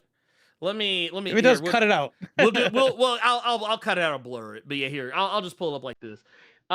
Here we got. Look, I didn't ask to be the king of summer. It just kind of happened. This tan, genetics. I just got my color analysis back. Guess what?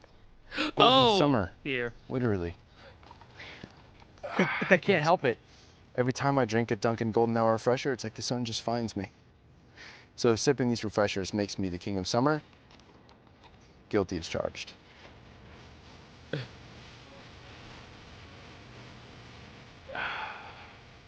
The Golden Hour refresher, only a Dunkin'. Yeah. This tan is genetics. I got my color analysis back. If they had just cut that out, it'd be whatever. It would be a whatever like, ad, okay. but it's like it's kind of like nah. Yeah. That's a little sus. It's just like the Sweeney, not to rehash it because I know we're moving on, but yeah, the one part where I'm like, that's the one.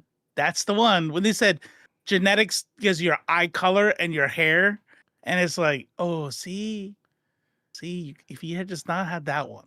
I mean, that kind of fucked you up right there. Like honestly, I just think at this point, if you gotta like talk about eugenics to sell an ad, like talk about genes and like, look, can we just all agree there is no good genes ad that talks about that double entendre? Because you know what? Here's the deal. Here's you're always in hot water, and that's what I think they mean when they say let's push it. You're always in hot water. Because we are not, this is not 2010 anymore. No, we can't. This is not 2010. Anymore. And in 2010 and 2000, it was how skinny are you? And yes, the skinnier you are, the better you are. Even black and brown people, go look at Scary Movie. Go look at fucking Fresh Prince of Bel-Air. Look at who go look at Martin, but also what's the girlfriends? I had to sing it. Girlfriend. Yeah, who are the hot girls? The hot girls are all skinny, no ass. You know what I mean? Like we didn't get proximity to accept. Exactly, and that's what that shit was in 2000 and 2010, where it was like, yes, be hot or you're trash. And I'm saying that, yes, I'm okay with that. And then we evolve. It's 2025.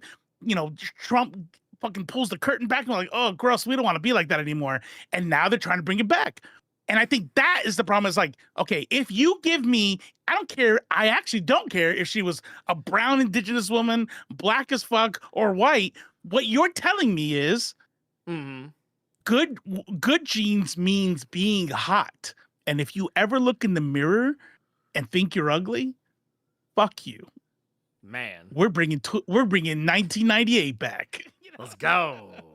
Or something like that, Yeah, maybe. I yeah, don't know. yeah, Well, yeah. I'll just say this. In regards to this, Thomas says, "Sorry, I missed the Fantastic Four section," which you didn't. Aiming to make a short fan comic of Shallow Ball, a redemption. Any Silver Surfer comic reading recommendations? Loved Black Silver Surfer. Well, I That would is say fucking awesome. Yeah.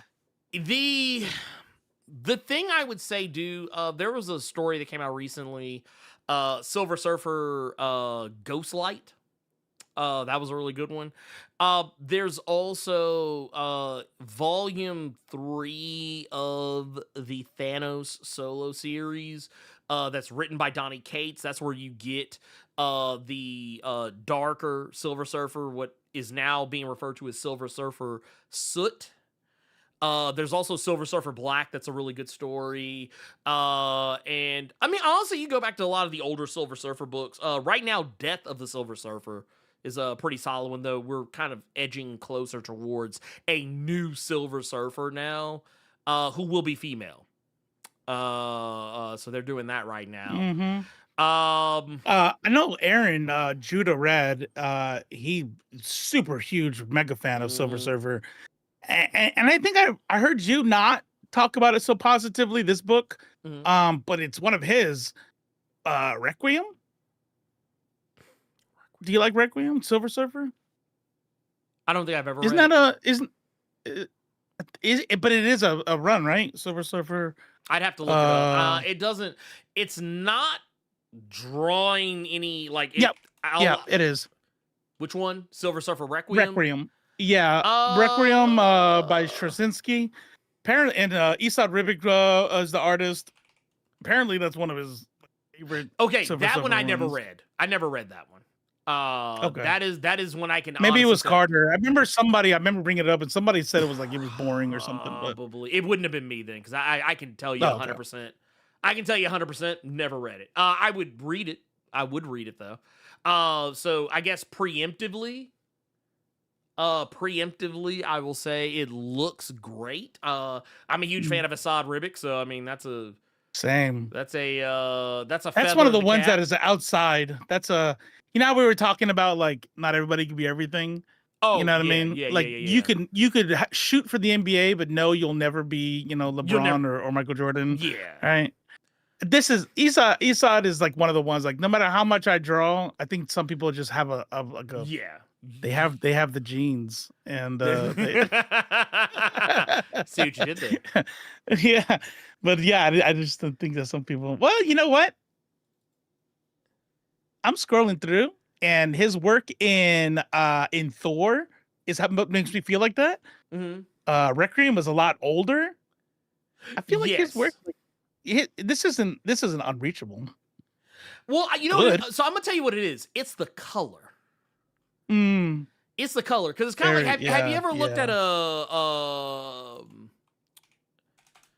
have you ever looked at Art Germ? Have you ever looked at Art Germ's pencil work? Yes. So like for those who are like, I guess for anyone who is unfamiliar, Art Germ, the famous artist, does work for Marvel, DC, and pretty much everyone else for that matter.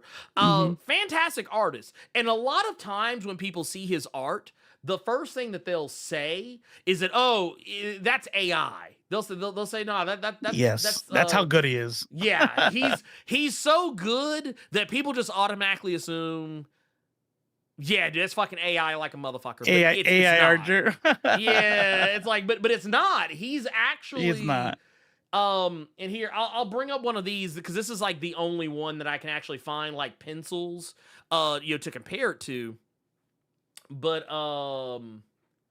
let me make sure I got the right one. Yeah, I got the right one. So like this is one of his. This is one of his, but here's the thing. You know what makes Art Germ's art look like AI? The coloring. It's the coloring. Because if you look at like this is raw. This is just pencils.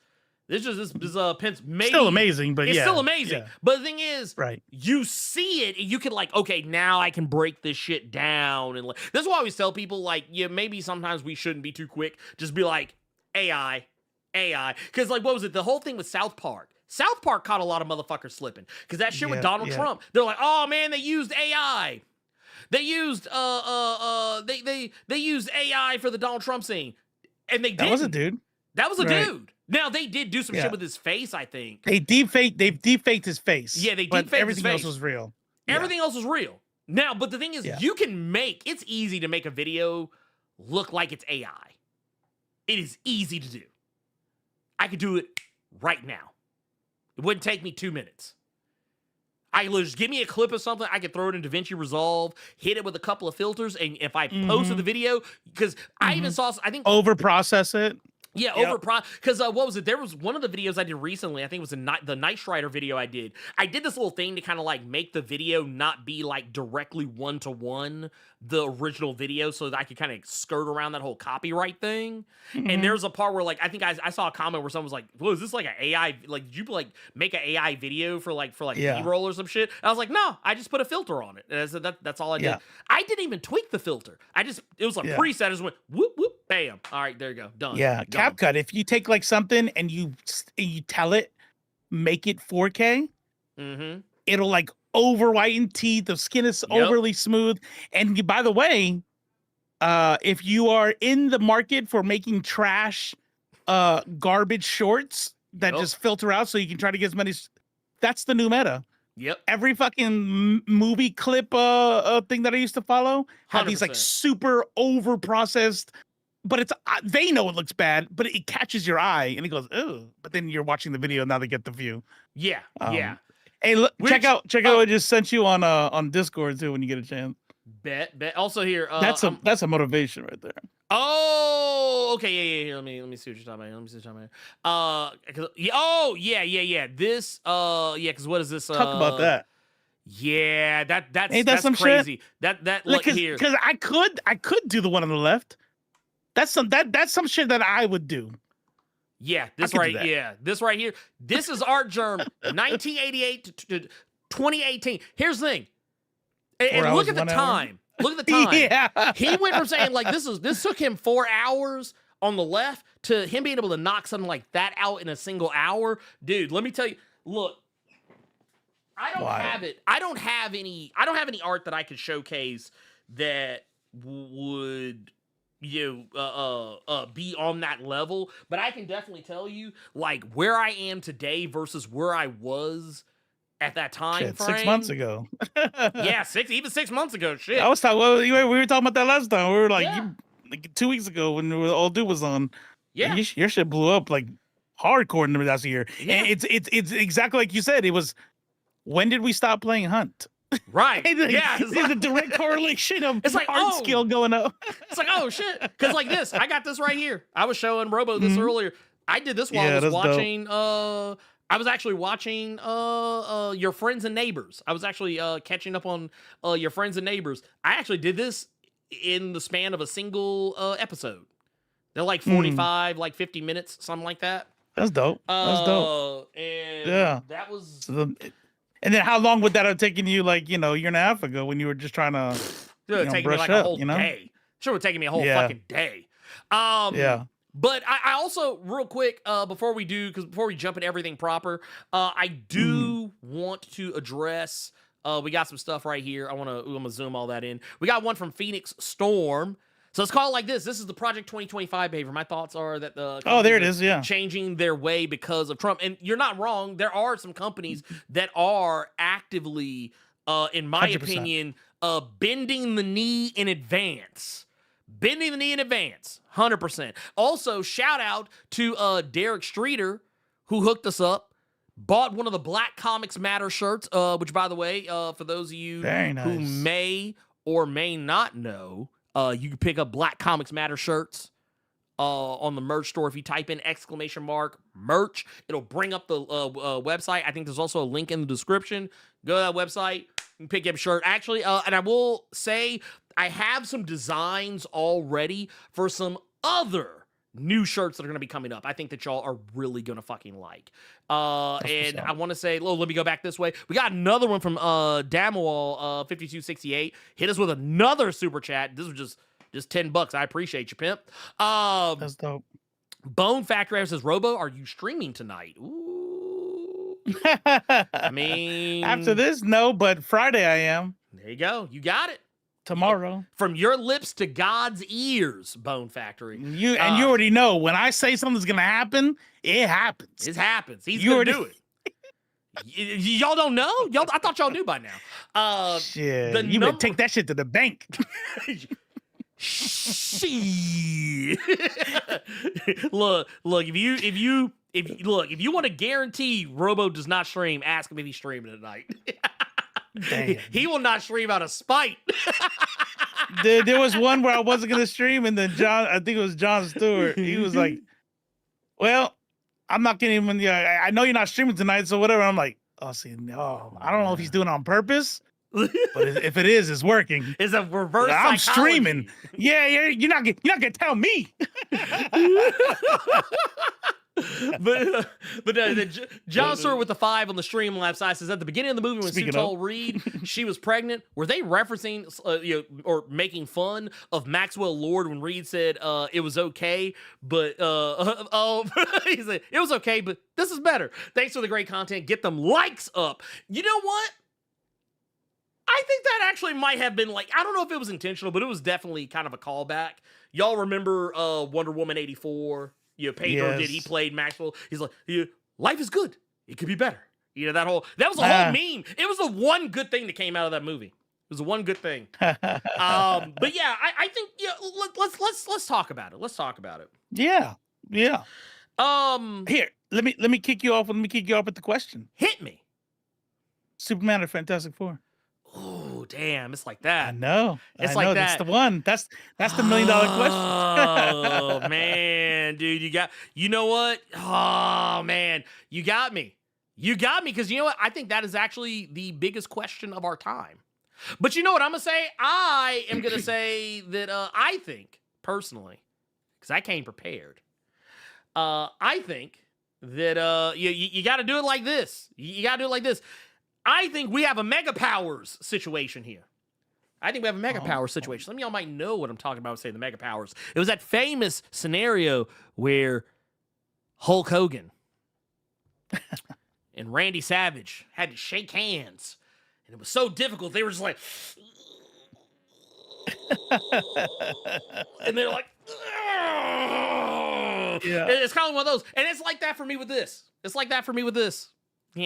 I think we got Reed and Superman. I think that, you know what? Both of them. Even. Nah, come on. Both of them. You're not going to cop out. You can't cop out like that. Don't do that. No. Okay. I'm joking. Actually, I'm not going to hold you. Man. I'm going to say Superman and for this reason and this reason alone. I bet you I know why. Go ahead.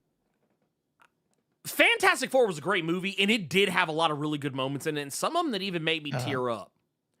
Yeah. But man, Superman did that a bit more. Superman, there's lots of moments in Superman that had me whole ass like crying in the theater. Like, just because the moments were just so beautiful. Some of the scenes where like Pa Kent is talking about how and why he raised Superman. Him and Ma Kent raised Superman the way they did. Some of the instances where Clark was talking about the situation, even though technically some of it was play for there was some funny moments in there. The moments where Superman was just talking very passionately about the situation in Jaranpur. Quotey fingers, not Gaza. Not Gaza, yeah. Or can we call it, what was it, Nazi? That's too close to Nazi. I don't know if I want to do that. Like, we'll say Notestein. Notestein. That is what we'll call it. Yeah. We'll talk about that situation. When he was talking about stuff that was going on there with that, the situations, with his response to crypto being taken and various and sundry other situations. When the little kid was crying out for Superman, stuff like that. I mean, it was so many situations like that really nailed me right. Like, I mean, I'm talking about like it was like bullseye to the feels, bullseye straight to the feels. Right. So yeah, for that alone, I have to give it to Superman. On an emotional level, that film touched me in a way that, while Fantastic Four also touched me on an emotional level, it just wasn't quite as strong as Superman. Right. So there you that's fair. That's a good answer. go. Somebody else had an answer I heard where it was, talking about just the how important the conversation is right now on Gaza and the genocide that's happening, and then for the movie to unapologetically and except for the biggest of copes, everybody knew what was going on. When I first saw Fantastic Four, my feelings of the Silver Surfer, like I said, how I felt with Galactus standing up and in his chair, being seen in his chair, Yeah, that shit was, the way it was amazing. running through the planet, the way that Silver Surfer, how much respect they put on her name, like I was just like, this is dope, and I was gonna edge it out because of those feelings and my love for like mega galactic shit. With the newness and the adrenaline kind of down, I definitely will, because it still had that, right? So Superman still gave me superpowers and giant monsters. It still gave me all of that. Plus, it was a more important movie. Yeah. And if it wasn't about that, okay, and let me give two answers. Superman was definitely the more important movie, and definitely the movie that gave, hit me more emotionally. If I didn't have that, if we were just going off only the comic book stuff, I would have edged. I think Fantastic Four would have edged it out. Yeah. Because of their presentation of Galactus and Silver Surfer. Oh no, I love this shit. This shit was beautiful. That's fucking beyond. That shit, like, that shit almost made me cry. Oh no, that too. See, like, I'm not gonna hold you. There was a shot, and I actually almost made this the thumbnail. Just I want y'all to fully understand. Y'all almost got a different thumbnail than what y'all actually got. And I think, do I still have it? Yeah, I still have it. This was almost the thumbnail. This was all. There was the part where he picked up the tree and was looking at it. Someone went back and obviously they used AI for it, but but they made it look like he was like holding the tree in his mouth and lighting it up. Y'all almost got that thumbnail, but I was like, nah, I'm not gonna go that wild. But I will say this though, I do think at the end of the day we won, and it was a picture I saw and I finally found it. This is the one I was actually looking for. We won. Superman didn't win. Fantastic Four didn't win. That's it. 100%. We won. Because let me tell you what happened. Yo, the whole comic book movies are officially back in 2025. Fuck that shit. But I do agree that we, the fans, won. Because at the end of the day, 2 movies came out that were so comic accurate. Yes. That they were not like, Fantastic Four was not like, all right, look, we got to try and take this comic shit and try and make it we got to try and make it real. No, they didn't say that shit. They said, no. We want a fucking rock man. Rock man. Yes. Man, if they had come fire. If they had come out, hey, how is he holding something while being on fire? Fuck you. This is comic books. Yeah, exactly. That's the answer. You know why? You know why? Because fucking Fantastic Four, bitch. Yeah. Fantastic Four. Wait a minute. So how does the woman, how is she able to get low like that? Isn't she made out of silk? Shut the fuck up. Shut up. Shut up. Shut up. Like, it's one of those, like, is she shredding gravity waves inside a wormhole? Yes. It's like, get out. Yes. Get out. If you eat shit. It's like at that moment, I literally want to walk up and slap. Just slap the fuck out of you, because I'm like, nah, fuck that shit. We don't care. It's fucking comic books, goddammit. That's why. Right. That's why we want it. Yeah. Does Galactus have a giant fucking ship in space? The world ship? Yes. Right. Yes. God damn it. We don't care. By the way, I do want, this is kind of annoying. I don't mind. I do want a Neil deGrasse Tyson type of video explaining. Oh yeah. I was thinking about this. The effect of gravity this ship would have. Oh God, I would. It's I actually would like to planet see that. sized, right? Yes. So I mean, like when it showed up even close to Earth, you're moving other planets out of their orbit. You're causing like climate disasters, like natural disasters. Dude. Tsunamis are happening. The gravitational force of that ship by itself. Dude. I was thinking about stuff like Even that, but I like that. I like that. The level of power. I actually would love to see him say exactly how much speed and power, how much force you would have to be able to generate to pull yourself To out escape. of to escape a Yes. black hole. Like how? Yes. Like that. Yeah. See, that is the type of shit literally I wanna see. impossible. But fuck you, comic books, right? Like Right. That's the answer, Dude. By the way, Bruce- I need somebody to understand something. I need everybody to understand something. The stretchiness, right? That stretching when you're pulled into the thing. Yeah. That's not a visual like trick of light. That's literally what happens. Yeah. You become spaghettified. And so whenever we see that, we saw it in Superman, and we saw it now here. When we see the stretchiness, and then they survive, what you got to know is what's headcanon in mine. Oh, is yeah. she literally was pulled apart, ripped like that, and then brought herself back together and escaped through her Event Horizon. Is that possible? No, but also fuck you, and then fuck you also Silver Surfer, because that's how fucking powerful the Silver Surfer is. Well, because they call it spaghettification. Right. When exactly. you get spaghettified, and Yes. and the reality is that's death. So the fact of that course. that she was survived it, Right. got out of it, came back not all like look like a Right. Cronenberg. Yeah. Because Right. I'll tell you what, there was a recent comic. There's a recent comic. It was Spider-Man. It was in Amazing Spider-Man. Some of the more recent stuff that they have been doing with it was in the 8 Deaths. It was in the 8 Deaths of Spider-Man. There's a part where Peter Parker literally gets dragged into a black hole, and he literally talks about the process of being spaghettified. Wow. It's a matter of fact. This is it right here. It's this where he gets pulled into it. Like you can kind of see right here where he's literally being he's pulled getting apart. stripped away. Yeah.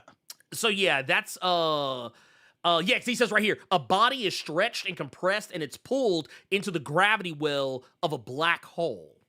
So That's real. That they took that out of real science. That's crazy. Yeah, he even says he says the science. Like remember here, I'm gonna take this part right here and just kind of blow it up. But he says right here, the cause of death, the scientific term is spaghettification, which kind of trivializes what may be one of the most rare and excruciating deaths in the universe. Well, good news. If you're a human being, Yes. you will have been dead way long before spaghettification happened. Oh yeah. You won't feel it. You won't feel you'll never. The event horizon is like some X number of times hotter than the surface of the sun. Yeah. So you were already like been burned up by the time you even got to like past the event horizon. Oh yeah. No, you're cooked. You're already cooked. You're good. You're good. But no, someone actually said something on Threads that I found kind of stupid. Stupid and silly, and I gave my answer to it, like as to what I personally feel is the only answer you should ever accept when it comes to this sort of shit. And it's that here, hold on, let me save this for a later date. Sorry. Someone said it wasn't about the event horizon or anything, but it was about the when old boy Reed got him and his family up out of space. And I'll share this with you guys so you can see what I'm talking about. But right here, they said, yeah, I love Silver Surfer chasing through the wormhole and into the black hole, but can someone explain how the Fantastic Four were only gone for a month? Traveling at light speed and doing the same trick Interstellar did that cost them 50 years? I know it's an MCU movie, but it's a science-based MCU movie, and Reed Richards is at the helm. How did relativity not factor in almost at all? And you see what my response was. Talking tree, talking raccoon, talking rock people, The end. Also, alligator Loki. There's an alligator Loki. Why Right. are we looking? Right. Why? I Why? actually like conversations like this. Mhm. What the part in here that actually makes me like, shut the fuck up, Yeah. is when you want to have the conversation as if it's a ding on the movie. I like yeah. going, okay, wait a minute, that wouldn't be, you know what I mean? Like, let's have fun with it. Let's say, how can this be possible? Okay, Right. but if you go, this is a ding on the movie because it's not something. Shut the fuck up. I don't like I don't like that sort of stuff. Because for me, And he's wrong. It wasn't the speed of light. No, it wasn't. It was FTL. It was faster Literally than light. faster than the speed of light. How much faster? Comic books. Fuck as you! fast as it needs to be. Yeah. Fuck you! That's how fast it was. God damn Yeah. it. Look, here's the thing. And then they actually came back with a retort because I guess they realized that I had said something. But I was like, yeah, because they said, well, that's in a different universe. Because basically saying that because Fantastic Four takes place on Earth 828, which is the Jack Kirby universe. Right. But I was like, it's still the same cinematic universe. Yeah. So it doesn't fucking matter. Absolutely. 100%. Actually, you know what? Have you seen the theory? Go ahead. I got a fan theory for you. I want your opinion on it. Go. We'll talk about it right after this then. Yeah, If you want to nitpick the physics of a movie universe, especially a movie universe where the movie you're watching takes place within that cinematic universe, but takes place in an alternate fucking reality with a probably entirely different set of physics than the one we're used to watching. Oh my God, shut the fuck up and go get some pussy. Here, let me. I'm sorry. Or butt, whatever you want. Get some booty, whatever. Yeah. I'm not going to assume your sexual proclivities, but no, please go get some cheeks. Go get some cheeks immediately, post haste. So hear this out. Check this out. What you got for me? It starts off stupid, but the time agency, what's it called? The Time Variance Authority? Yes. Not started by Kang. Was co-opted by Kang, right? He took advantage and he changed it to make people think that he was in charge. Mm-hmm. But it actually comes from the Council of Reeds. And the way that he did it was he said, look at the monitors, look at all the designs, the same technology that Fantastic Four brought back in like this new fantastical world when they had the powers matches the two. And he said that in the monitors, they really what got me was like the props. When you look at the decorations and the monitors, I'm like, oh, they're exactly the very same. similar. That's not an accident. They're very fucking similar. Very. Right. And so I'm like, okay. All right, I'm here for it. I don't know. I'm not saying it is or not true, but I think it's interesting if we do get a Council of Reeds, and we will. We're gonna get the old dude. What's his name? The evil Reed dude. The Maker. Yeah. The Maker. Let me ask you this. Let me ask you because we're talking evil characters and whatnot. I'm curious to see what your thoughts are on this. Now Marvel is always doing post credit scenes and whatnot and what have you, but when Marvel does these things, a lot of times what they'll do is they'll give you a what's the best way to put it? They'll give you like a funny one or like a cute one. Uh-huh. And then they'll give you like a real one. And this time they kind of gave you a little bit of both. The other way around. They did the other way around. Right. They gave you a silly one. And then they kind of turned it around with a they gave you a serious one, then gave you the silly one. Or I'm going to say silly. It was just more of like, oh, that's cute. Now, granted, the one in question, I know there's like some images that are floating around that I'm gonna go ahead and keep it a buck with you, aren't real. They're not real images. I know a lot of people have seen this one. I know a lot of people have seen this one floating around. This is not. Yeah. This one's not real. This is Right. It's, to my understanding, not even the same mask that he's holding in his hand when you see the actual one. But basically, this right here, this is the actual post credit, more or less. So, like, you don't actually see Doom's face. You just see Sue walk up. Yeah, they kind of, in a lot of ways, they kind of slick pull one of those classic like Phase 1 post credit joints. And basically, Sue walks up. There's not really Like any it did with dialogue. Thanos. Yeah, like it's basically like you're just kind of seeing something like, oh, this is ominous, and you see that. Okay, well, also for one, there's the empty chair that nods to Doom early on in the movie when Sue is speaking at the United Nations. Latveria was empty. Yeah, there was like, I think Latveria was empty, and I think there was another chair next to it that you don't really get to see like whose seat it is, but like there's another empty chair right by it, which kind of makes me wonder if maybe that was either like Atlantis or something like that, because that's one of the things about this movie. This is a universe that is already like you have the term in media res. This is a universe in media res where all the villains are already a thing. We hear the name Puppet Master. We hear Diablo. What does that mean? I don't know what in media res means. Oh, it means already in progress. Like kind of like when you start like when you watch a movie or TV show and the thing that you're watching the thing for, like it's already popping off. Like we're not like, oh, hey, this is the beginning, and then we're going, okay, well, we're gonna do some stuff, do a little setup, and this is a universe where not a lot of stuff has happened. It's like, no, fuck that. This is a movie where, man, the Fantastic Four already been Fantastic Four for like this is their 4th year.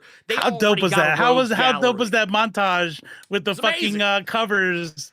Like, it was so good. My son was so annoyed. It was so annoyed because I'd be like, look, if you know that shit, the fucking Leo, the was it Once Upon a Time in Hollywood where Leonardo DiCaprio's in the chair, he's like, right there. Yeah. That was me. That was me the whole movie. There was a woman next to me. I swear to God, she fucking hated my guts. I swear to God, she hated my guts. Snap one more fucking time. So I'd be like, ooh, right there. Ooh, right there. Ooh, babe, right there. I think one time I think there was one time I might have accidentally did it to her and like ooh, sorry, you're not my wife. Here, you saw that, right? You saw that. And then also, my kid is sitting next to me too, so it's like, sorry, you see that right there? You're embarrassing. You're embarrassing me, Dad. Sorry. and for me, what I loved about it was like, yeah, like the fact that they said the name, even though they cut John Malkovich from the movie, because I was like, there's a point where they bring up the red ghost and you see the red apes and you see Reed kick one of them into like the icy water below. I was like, man, I really wish they could have shown red ghost for like 2 seconds. That'd have been like just 2 seconds, man. That would have been amazing. But no, they were like, no, this is a Mole Man was pretty dope though. Mole Man, I was like, dude, we got fucking Mole Man. Mole Man is here. I was like, you've got they literally they name drop the Puppet Master, Diablo, and Wizard. They name drop Wizard. I was like, dude, this is insane. This is a crazy universe. What is happening here? And then obviously Doctor Doom is already a thing. But I thought it was kind of weird that no one actually talks about Doctor Doom, at least not in any open way, shape, form, or fashion. Maybe he's not Doctor Doom. He might not be Doctor Doom. Victor Von Doom, the despot dictator of Latveria. And honestly, that's what I kind of think was happening. What I was actually a little disappointed by, I actually was really disappointed by the fact that I was hoping that Doom, we would have seen his face. I actually was kind of hoping the camera would have panned around just a little bit longer and we would have seen that it was Robert Downey Jr. under the hood. Because that's kind of where I was thinking, like, because it's a different universe. Right. But wait, let me tell you where I'm nervous about now that they didn't, though. Mm-hmm. Because I can see Kevin Feige's punk ass doing some shit like this. Next movie opens on that. We're in the tower. He turns out and it's not Robert Downey Jr. It's somebody from that very who's a messenger, has a messenger from Bucky. I'm like, you bitch. Like, dude, I hate you, man. Well, you know what? It's hilarious because what I tell you what I'd have been okay with, and this is Kyle because, Carter hit it right there. Kyle Carter, 59.9. He hit the nail on the head on that one. Oh yeah, no. They would have had to pay. They would have had to pay. Yeah, that's a cool few. Oh yeah, bucks. Look, Robert Downey Jr. does not get out of bed for any less than. 'Cause I think did they not say he's making 50? I think they say he's making like 50 some mil or more than that off of Doomsday, just Doomsday alone. So yeah, he's not getting out of bed for anything less than that. But Doombot, maybe. We do know that the universe is going to be rebooted. Kevin Feige pretty much confirmed that Franklin is going to reset. There's going to be a lot of there's going to be a reset. There's going to be new actors and things like that. Clearly, yes. Yeah. So like, I feel. Yeah, like, I mean, they're projecting it so fucking hard. Like, you literally resurrected somebody, right? Okay? You brought her back to life. Like she was like, and that's the thing I was kind of trying to explain to people, because there were some people that were trying to criticize, say that Galactus wasn't very powerful, that they said he was weak, and I was like, bro, what movie did you see? What? Wait, hold on. Weak? Weak? Hey, I hate to do this. Blerd's nicer than me. What's that? The Janissary 90. That's you. I've been watching you. I've been seeing what you've been typing. That's you. Oh, bro. I was like, I feel like he just kind of did whatever he wanted. Like and she died. Yeah. You know, she went. You know what I mean? She did her powers so hard it killed her, just to make him like teeter a little bit. You know what I mean? Yeah. And then you know, you have to throw the thing at him, which is not. I mean, he's not the Hulk, but he's not that far from the Hulk. He's still a fucking, you know, weighs a few tons and he's super fucking strong. Yeah. So, I mean, he did fling that motherfucker. Galactus doesn't eat worlds like with his teeth. You know what I mean? He's still a fucking like kaiju. Don't get me wrong. I'm here for the memes. I'm here for the memes. I love the memes. I love that. I love seeing the images. Because I have long been a proponent of calling Galactus the throat goat, the cosmic throat goat of Marvel. Don't get me wrong. However, Galactus does actually not eat. Yeah, he devours planets, but not physically. Like that shit we saw where he had like the tubes and shit coming out of his back. That's comic accurate. That's how he does it. And I think people were. I think people, rightfully so, were a little confused because when you hear someone talk about they're eating planets and shit, you might think it's literal, but it's not literal. It really isn't. Like punching ego. Like punching ego into something would be a step too far. That would be like, that's a motherfucking planet. He has his own orbit. Chill the fuck out, you know? Like, but this is a dude who is affected by gravity. He's taking steps, right? So like, I imagine he has to have some sort of balance. There's some. He's not like he's just floating across because he's like this godly presence. Like he has to take steps. There's balance. There's gravity. There's all these things to where it's like, all right, now I'm gonna go ham. They put respect on an Invisible Woman's name. And even to kill her, just to nudge him a little bit, you know what I mean? Like, I think they showed Galactus pretty fucking powerful. And you know what I love about that whole setup? You know what I love about that whole scenario? You remember when people when the trailers for the movie first came out, and they were showing that Sue was like struggling with her powers. And now we go back now, having seen the movie, and this is why we say, when these chuds are out here trying to like give these these so-called informed opinions, These so-called informed opinions about a movie that they haven't seen. Here, I'm gonna pull this up because I want y'all to see what I'm talking about. I remember when the trailer first came out, we saw this shot right here, and everybody was like, "Oh," and we didn't know what was causing that. Like, right? She's struggling, probably struggling with some like toddler trying to punch her. Right? Come to find out, she was struggling with Galactus. Yes, a cosmic fucking power. Sue was going 1-on-1 with the big one. Yes. And now these chuds look fucking stupid. Yeah. Sue Storm, and all for her son, all for her child, baby. For a baby, her baby. Also, you know what I loved? Dude. I love the fact that, like, man, so many of these people have been telling on themselves. So many of these people, they've been telling themselves. So many of these people I see posting online, posting all this bullshit, talking shit about how, oh man, like what was it? What was the one? Oh, this is my favorite one. This is one of my favorite ones. When people were talking shit about Superman, and they were talking about how, oh man, Kal, look at him, he's so weak. He's so weak, dude. Look at him. They're showing him in the trailer. He's laying the ground. He's like bleeding and shit. Man, dude, this is bullshit, man. It's bullshit, dude. Look how weak he is, man. He's trash. Oh, my bad. He was fighting Superman. Never mind. I was like, oh my bad. Like he was literally fighting a clone of himself. Right. Shut the fuck up, dude. Y'all, this is why I keep telling y'all, stop listening to these chuds, because they're gonna get y'all in trouble. They're gonna get y'all in trouble. Because I saw a dude the other day complaining, mind you, that in a superhero movie, that a character who is supposed to be like, you're the most powerful person in the world. Like that. That's the thing. This isn't. I'm not making this shit up. Sue Storm is the most powerful woman on Earth.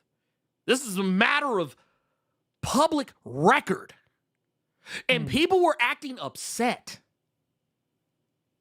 that she was the leader of the family. Let me tell y'all something. Look, I know some of y'all might still be living in that era where Sue Storm was called Invisible Girl. I know some of y'all might still be living in that universe. And if Storm? Yeah, back in the day, she used, like, I don't know, I don't expect everyone to remember this, but back in historically speaking, it wasn't that long ago that she started being called Invisible Woman, if you really want to keep it a buck. She was called Invisible Girl for quite some time. That's right. And I think sometimes people forget that she is as powerful as she is. She is quite literally, first off, we should have known. I think we all should have seen this scene right here and known. If you see Sue with that look on her face, costume, kind of just a little teensy-weensy tears in the costume. She got dirt all over her face. She's looking like she's struggling with her power. That should have been the canary in the coal mine.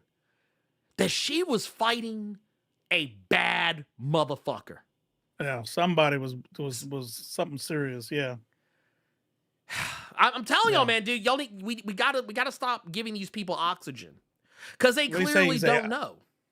I saw Comics Explain Rob say the same similar thing for Galactus, mostly because he wanted the Fantastic Four to fall and flee to Earth 616. So, yeah. All that aside, yes. I mean, we already explained why we think that he was, showed how he was as powerful as he was. All that aside, I do think people think, because I saw somebody ask up in the chat, do we think X-Men is going to show up in this universe? I don't think this universe is long for this world. Because I think people are forgetting the whole Thunderbolts ending. Right. Like, yeah, I mean, they're not going to stay there for long. Also, I don't even think that Galactus is going to be done. Nah. You know what I mean? Like, I think there's a reason why they have to flee their universe. And I think you can expect can you imagine the a person who survives through the heat death and new Big Bangs, like that being that survives through all of that is gone and defeated because you kicked him into you teleported him to another side of the universe. Like, no, come on now. Well, and the thing is, and that's another thing I think people are kind of losing is that the Fantastic Four didn't beat Galactus. They Silver made him Surfer trip did. and took advantage of the thing. Yeah. Yeah. It was like, yeah. Silver Surfer was the Oh, one yeah. Because Sue, she died. She died, like, because that was the whole thing. That's what people are forgetting. Sue was the one who actually pushed Galactus all the way up to the thing, and then she fucking died. And then Johnny was about to, like, be like, oh, shit, I got to step up. And he tries to go in, and then Silver Surfer comes in and is like, out the way, bitch. And then... So when did they throw the thing? Like, that was earlier in the fight. Well, no, they threw him, and that helped kind of get him in the right, going in the right direction. But like, they still needed that extra oomph. They still needed that extra oomph. It took more than just all, like, Silver Surfer literally comes in and helps get him the rest of the way in there. But yeah, like right here, like Sean Alexis talking about, like, she pushed him through and then he came back. But here's the thing. I think that, for one, I think, there's going to be something that's going to happen because obviously Doomsday. Something is going to happen that's going to cause them to have to flee to the, Earth 616. What used to be Earth 1999999999. And you know what? Actually, you saying that, it does make me wonder. Because, where did he go? Right. What if he did get sent somewhere else? What if to another universe? Yeah, because that was kind of the idea, right? Was to send him somewhere else.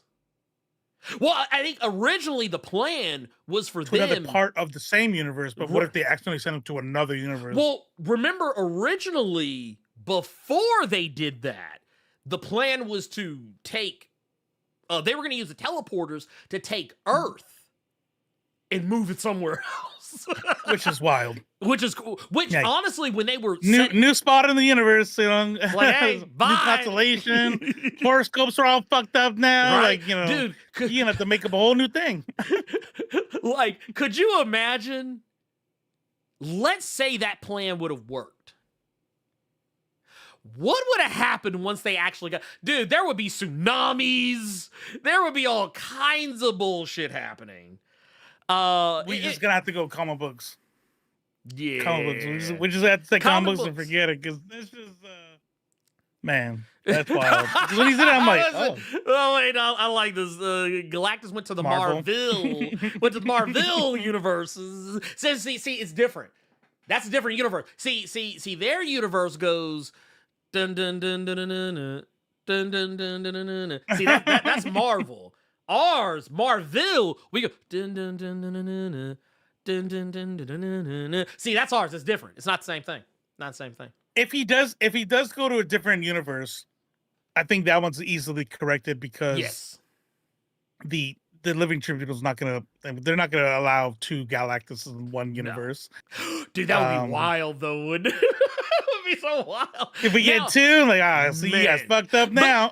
Now, I will say this. I do hope they keep Ralph Ineson as the Galactus of Earth 616. Oh, yeah. That dude's bad, yeah. Yeah, he's because first off, that voice, and I don't know if y'all know this, I don't know if y'all have ever seen Ralph Ineson in anything else. That's the Vivitch. Yeah, the Vivitch. And he was what was the boy's name in Diablo 4? He was Diablo 4. He was your quest giver or whatever the fuck his name was. And then you Cain, also, right? No. He was somebody. He was Lorath or something like that. He was Lorath or whatever his name was. And he was also Green Knight. Sid. Yep. Yeah, he was the Green Knight. He was Sid in Final Fantasy 16. His voice is naturally that fucking deep. Like, they did put some stuff on his voice, but they didn't have to put that much. They didn't have to put that much on it. That motherfucker wakes up sounding like Galactus. Here's a complaint. I got a complaint for you. Hit me. This can be answered because comic books, okay. Ooh. But the way that Johnny Storm, Mhm. who was, the pilot, hot shot jock, Mm. you know what I mean? Like, as far as I know, in the comic books, was he ever like extraordinarily smart? It's not that he's Like Peter not. Parker. Okay, so it's not that Johnny isn't smart. He is smart. He's just by comparison to everyone else. Mhm. No. Like. I think Yeah. For him, he's not as smart as like Reed or Sue. right. But like he is Mhm. smart. Like he's not a like he's an idiot. Like when it comes to like you're But talking he's not a about, scientist. He's not an academic, right? He's I not mean, a like, yeah. not to my not to my and I could be wrong. I'm happy to be wrong about that. To have him, I thought that was the only part in there I was like, I mean, it didn't take me very long to get over. I was like, okay, whatever. Yeah. But I was like, they chose him to be the guy to solve the Rosetta Stone, to like in a week decipher, the language of some alien race. Like, I would have rather Sue or Reed did something like that. Hell, Well, even if Mole Man came back and said, he helped out or some shit, like, Yeah. but Johnny Storm, I don't know. yeah. I mean, I will say this: if it wasn't in linguistics, I probably would have been a little more. I probably would have been a little more open to it because technically his thing wasn't. So in the comics, his thing wasn't really like languages and shit. It was mechanics.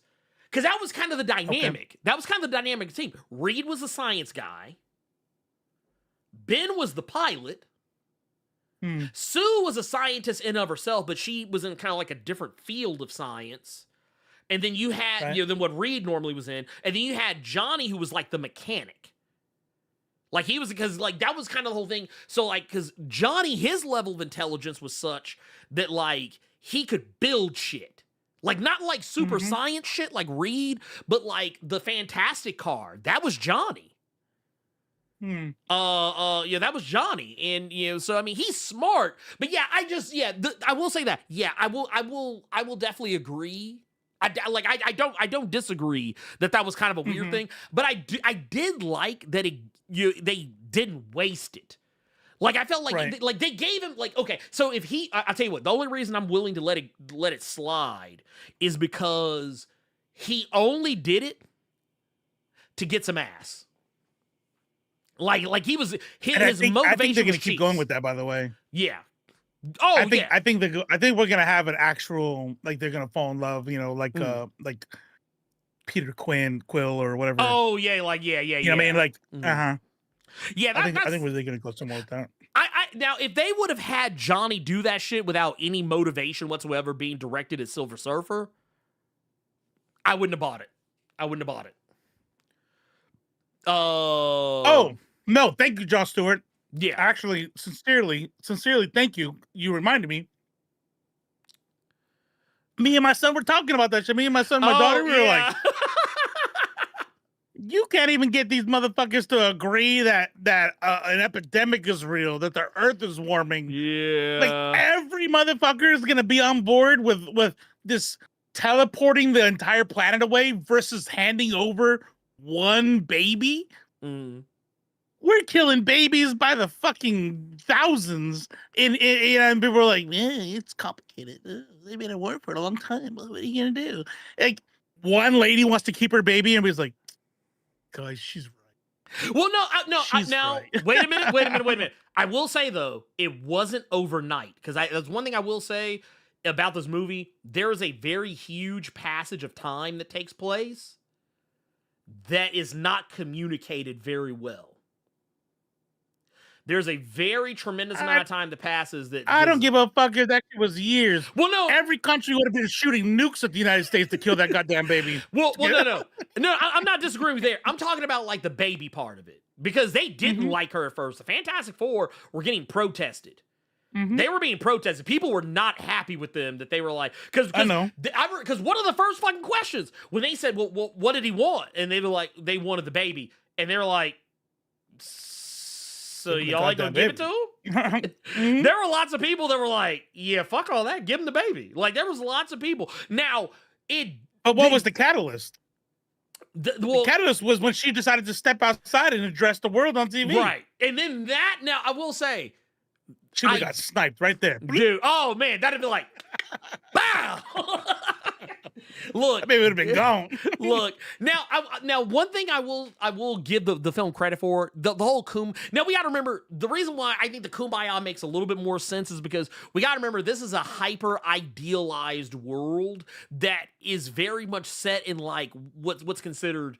The greatest era of Utopia type shit, yeah. Right. So I mean, it makes a little more sense because once again, we gotta remember this Jack Kirby universe. This ain't the main Marvel universe. So that's why I'm saying, like, I can kind of let here that shit wouldn't fly, but in there, everybody is kumbaya and okay. Dude, I'll buy it. Yeah, because if this was in like the main universe of the MC, because that's the thing I think people keep fucking forgetting about. This is not Earth 616. This is Earth 828. This is Earth 828 like a motherfucker. This is Jack Kirby universe. His fucking birthday. Now, yeah, if they did this shit in Earth 616, I would be right there with y'all. This some bullshit is what I would have said. I'm like, this some goddamn bullshit. I was like, somebody needs to be fired. Somebody needs to be fired if this is what we're doing. We think that this shit is what's hot in the streets. No, there's no fucking way. I would be the first person to call it out. However, we got to remember... You're right. Yeah, because even I saw someone, and I'm not trying to like shade anybody, but I saw a blogger, writer, journalist. I don't know the preferred nomenclature for this person because I've only really interacted with them once, but I saw them trying to bring like conversations of anti-blackness into it when it came to the movie, and I was like, Can you help me out? I was like, how? What? How? I was like, well, because they were trying to talk about like, what was the one lady's name? God, the lady from like their handler? Yeah, they're handler, like their publicist looking. Yeah. I'm trying to remember her name because like she's I love her as an actress, but just right now off the top of my head, I can't remember her name. But I'm looking it up. Rachel Rosman. No, not Rachel Rosman. Nah, that's somebody else. Who? God damn it, what was the woman's name? She was on fucking Ted Lasso. But basically, Sarah Niles. She plays a character by the name of Lynn Nichols. And yeah, she's basically the fucking handler. But she's also the CEO of the Future Foundation. She's CEO of the Future Foundation, and like there was this one article was basically just like, I mean, I'm not trying to diminish what the woman was saying, but she was basically trying to say, oh yeah, it was half-ass representation because she was barely a character. I was like, this movie's called The Fantastic Four. This shit ain't called The Adventures. Everybody who wasn't the Sarah Fantastic Niles. Four was an extra. Exactly.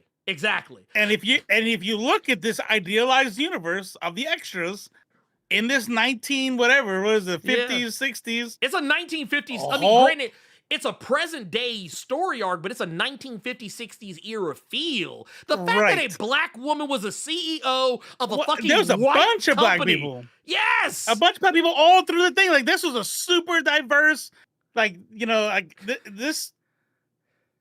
I mean, I guess you could have made somebody on Fantastic Four black, but I mean, it just. But the thing is, then that would have made it woke, right? As like, and here's the thing: did making a character black in the Fantastic Four actually enhance Fan Four Stick in any way, shape, form, or fashion? They beat racism for a little bit. That ended racism right when they did that. Yeah, it's like, hey, Johnny's black in Fan Four Stick. Doesn't this make this a better movie? No. It actually made it worse.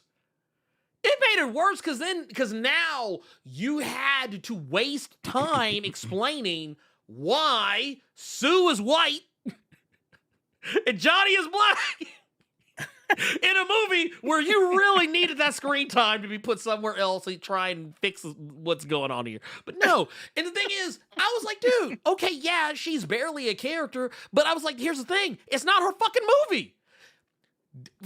First off, wait a minute. Wait, I want to check some here. All I know is the CEO of Future Foundation, the handler, the publicist. I needed to more backstory on that. I needed more character arc. I needed more development. And here's the thing: she was a character they literally made up for the fucking movie. Mm-hmm. So they actually, the fact that they even wasted time making up a fucking character for a movie that they didn't even have to, like, they actually legitimately did not have to, I'm sorry, I don't know who needs to hear this, but she quite literally could not have been in the movie and it would not have changed shit.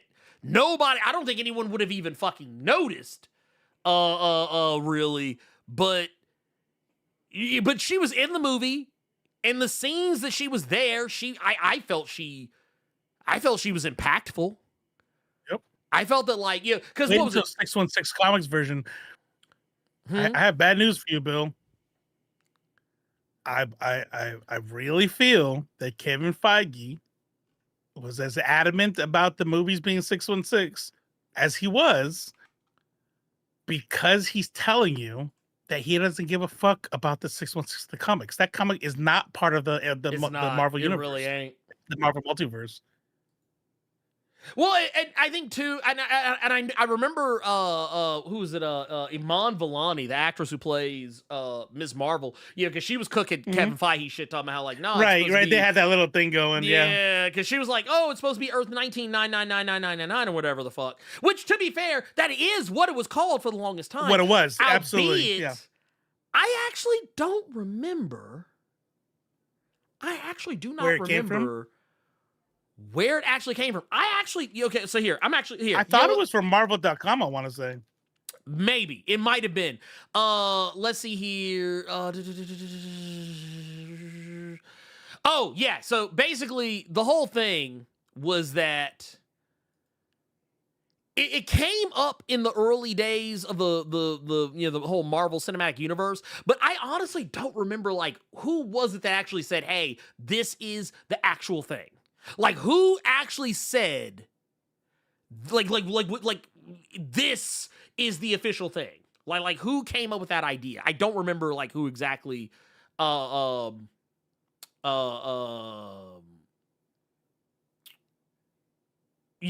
guess I don't know who came up with it or whatever. But yeah, either way, point of the matter is they said that this shit's 616 because I think they knew that, like, hey, Earth 616 is the main universe and continuity of the comics. So guess what? It's going to be the main Earth of continuity in the movies. Mm-hmm. They're not the same universe, but they like, honestly, when they said they were doing Secret Wars, I was like, oh, okay, I understand the assignment. Because that's my thing. That's my big deal is, like, yeah, if you have the collapse of the multiverse, that's all universes within that multiverse, and then you have Franklin Richards rebuild it, right? How does that not affect the comic book universe if that is a part of that multiverse? And Kevin Feige says, I don't want to care about that. So It doesn't exist. We are the 616, Yeah. So here it is right here. See it. It was first, like, so the Marvel, the official handbook of the Marvel Universe, A to Z, number 5, is where they first kind of started. And this was like 2008. So, like, this is back roughly around the time the MCU had first kicked off. So, like, I couldn't remember exactly when this was. But yeah, that's where they first started officially throwing that around. Check this out. What's up? From includes comic continuity experts like Jeff Christensen, who confirmed that in interviews that the designation came from the comics editorial office as a way to distinguish the cinematic universe from its 616. So it came from the publishing side, which really can't make that call. Right. And the studio side is like, nah, 616, bitch. Nah. Yeah. the motherfuckers look at that shit. Well, the motherfuckers look at that shit just like, Nah. Yeah. Anyway. Yeah. But like, go ahead and put we're 616 in the script. we're in the multiverse too, right? No, go write books, nerds. Yeah, like go on somewhere, get some pussy or some booty or whatever it is that you like to get. Cheeks, gender neutral cheeks. Yeah, We all gender got neutral cheeks. Period. Look, I'm trying not to get in trouble again. I already got in trouble last week. I'm not gonna try and get in trouble again. Yeah, yeah. but I'm gonna tell you something. I'm gonna critique you live Ooh, in front of all these people Ooh. on your apology video. Ooh. This might end a friendship right here. Oh, because you might. I don't know how you're gonna take it. Oh shit! I'm ready. I didn't hear not one ukulele played during that whole motherfucking video. Rejected. Apology not accepted. Wait. I gotta I gotta go to my kids' room and get the ukulele out.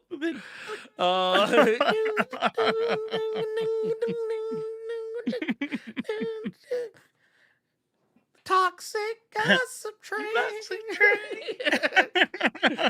Oh my god, yeah, that was a wild one. But hey, I apologize. So and I didn't blame nobody else. I thought I did a pretty good job. No, you're good. Yeah, we ain't never getting that place. Yeah, we ain't never get. Actually, you know what? I think my grace period is up this month, August. Time fucking flies, man. It sure shit is. Right? We'll see. We'll see. We'll see what happens. I'm gonna try and reapply for it again. See if they'll send it out. How can you do an apology without a ukulele? Honestly, very careful. Can't. Yeah, he can't. He failed. Failed. That's what the answer is. Failure. Well, I mean, man, look. I tried, okay? I tried. Okay. Next time I'll get the ukulele. Next time I'll get the ukulele out. Next time I'll get the ukulele. Oh, but no, we got super chats. Yeah, we do got one. We got one here from Damawal 5268 says Galactus said he would spare Earth, not that Franklin would when he got older. So what do you think Franklin Galactus would do to the planet who gave him up to save their own ass? He's like, man, you are breakfast, lunch, and dinner. Let's go. Bruh. Fuck y'all. He's like, nah. Dead that shit. And does that mean that Gallon was a superpowered being worthy of being Galactus then? If it had to be Franklin that made him worthy, like powerful enough, that means Gallon had to be powerful. I would say that, but you'd have to use that logic. Right. Yeah. And also and someone pointed this out. I thought this was cute. Someone said that Galactus outed Franklin to his parents. Guys say like, oh, rude. He's like he hides his true nature from him. That was him. That was for his news. That was not for you to tell. Right? It's like damn, man. Damn, Marvel. Shit. All right. If you guys got any questions in the chat, throw them in the chat. I'm gonna go through some questions here in the Discord. What's up, y'all? Let me click this disabled name. Tequino94. John Smith said wouldn't using a ukulele in your apology video be cultural appropriation? Man, dude, that's crazy. So now we're woke. Now we're woke. You know what? Damn, dude. See, you know what? I'm sick of this shit. Because who let DEI in here? You know what that is? You know what that is? Oh, this is classic liberal bullshit. Yeah, that's what it is, dude. That's what it is. That's what it is, man. Dude, damn, he can't do shit no more, man. Shit. Well, you said I can use a harmonica. Okay, harmonica. Though? All right, fine, harmonica. Okay, I use fucking harmonica then. Shit, dang. Did I at least find the key?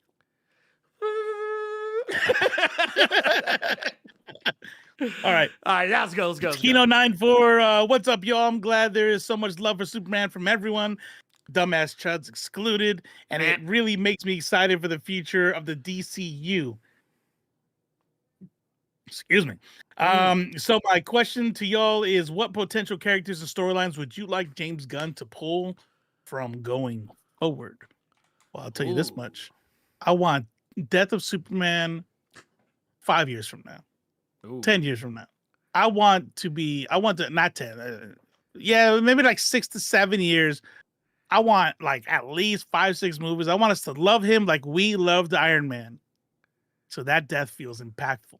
You better make me Yes. cry. Yeah, you can't just go. You can't like. That's why I thought Man of Steel, or not Man of Steel, but Batman v Superman didn't work for me because it's like, dude, we saw this motherfucker in one movie. You already killing him. Yeah. It's like, what Yeah, the? You didn't kill him by the like, second movie. What's going on here? Yeah. And did we even see the whole Doomsday fight?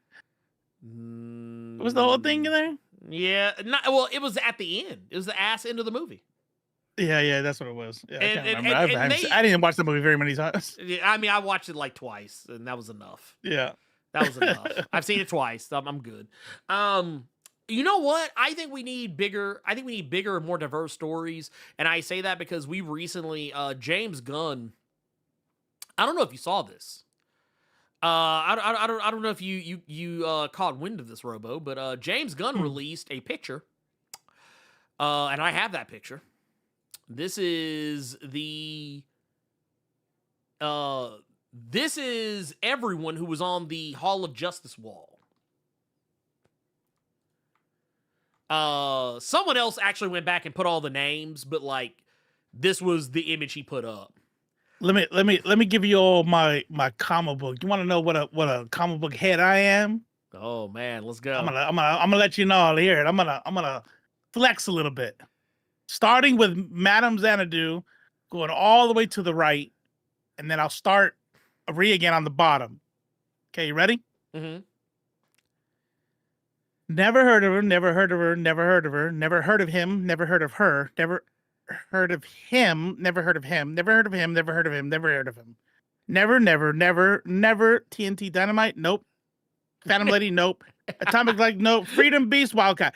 I've never heard. Oh, I think the chat's covered. I have the windows open. Amazing Man, Sandman. I have heard of Sandman, but I'm gonna go ahead and assume that's not him. And then Vibe, Gunfire, Maxwell Lord. I've heard of Maxwell Lord. So I know my shit. I know my shit. So for me, Madame Xanadu, very familiar with. Max Mercury, as Whip Whirlwind. Miss Liberty, I'm familiar with, not like super a favorite or anything. Heard of her at least, right? Sandman is OG. That's the original Sandman, the OG Sandman of the Justice Society. So I'm familiar. Amazing Man, duh. Very familiar. The first black, I think first official black member of the Justice Society, in the All-Star Squadron. Zatara, that's Zatanna's dad. That's Liberty Bell. I'm also familiar with. Because largely, so Miss Liberty, Liberty Bell, I'm familiar with them because of Crisis on Infinite Earths. I've never read any of those older comics.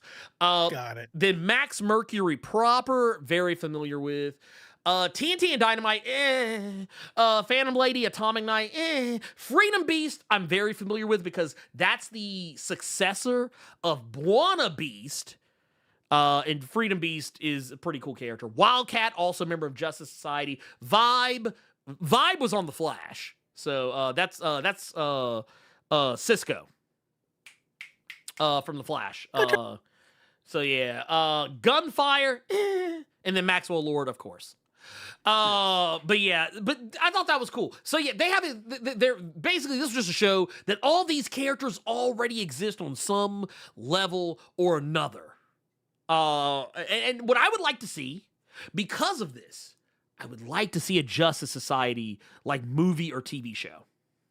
I would like to see a proper Justice Society. I would like to see something where, there's a Jay Garrick, there's an Amazing Man, there's a Sandman, there's a Wildcat, there's a Dr. Fate, there's an Atom Smasher. Dr. Fate. Yeah, that's the type of shit I want to see. I've said this before. It's not like I haven't said this before. Mm. But I just feel like I liked Black Adam. I liked it. I liked Black Adam. I liked Dr. Fate in it. I liked it. I thought it was gonna be something, and maybe somebody, maybe a director that can make The Rock calm down a little bit. do all that shit. But Who? I thought, and so when I saw that, when I saw like Dare Hot Girl and Dr. Fate and all that shit, I thought we were gonna, I thought we were cooking. But I will say this much: law of recency.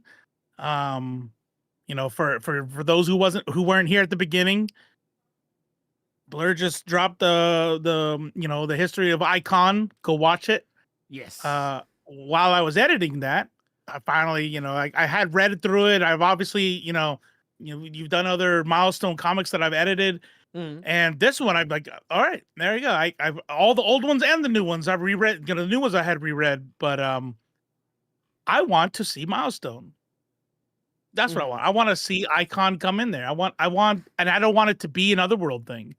I want James Gunn to take, if they can, right? They'd have to, obviously pay out some money to the Milestone folks, but I want to see Static and Icon, at least, Icon and Rocket, as a normal part of, Hardware versus Icon as a normal part. I don't even need the entire, the old dude who's a fucking wizard or the fuck he is. Still don't know who the hell he is. The bad guy, the main Darva or Dharma. his name is. Dharma. Yeah. Dharma. Yeah.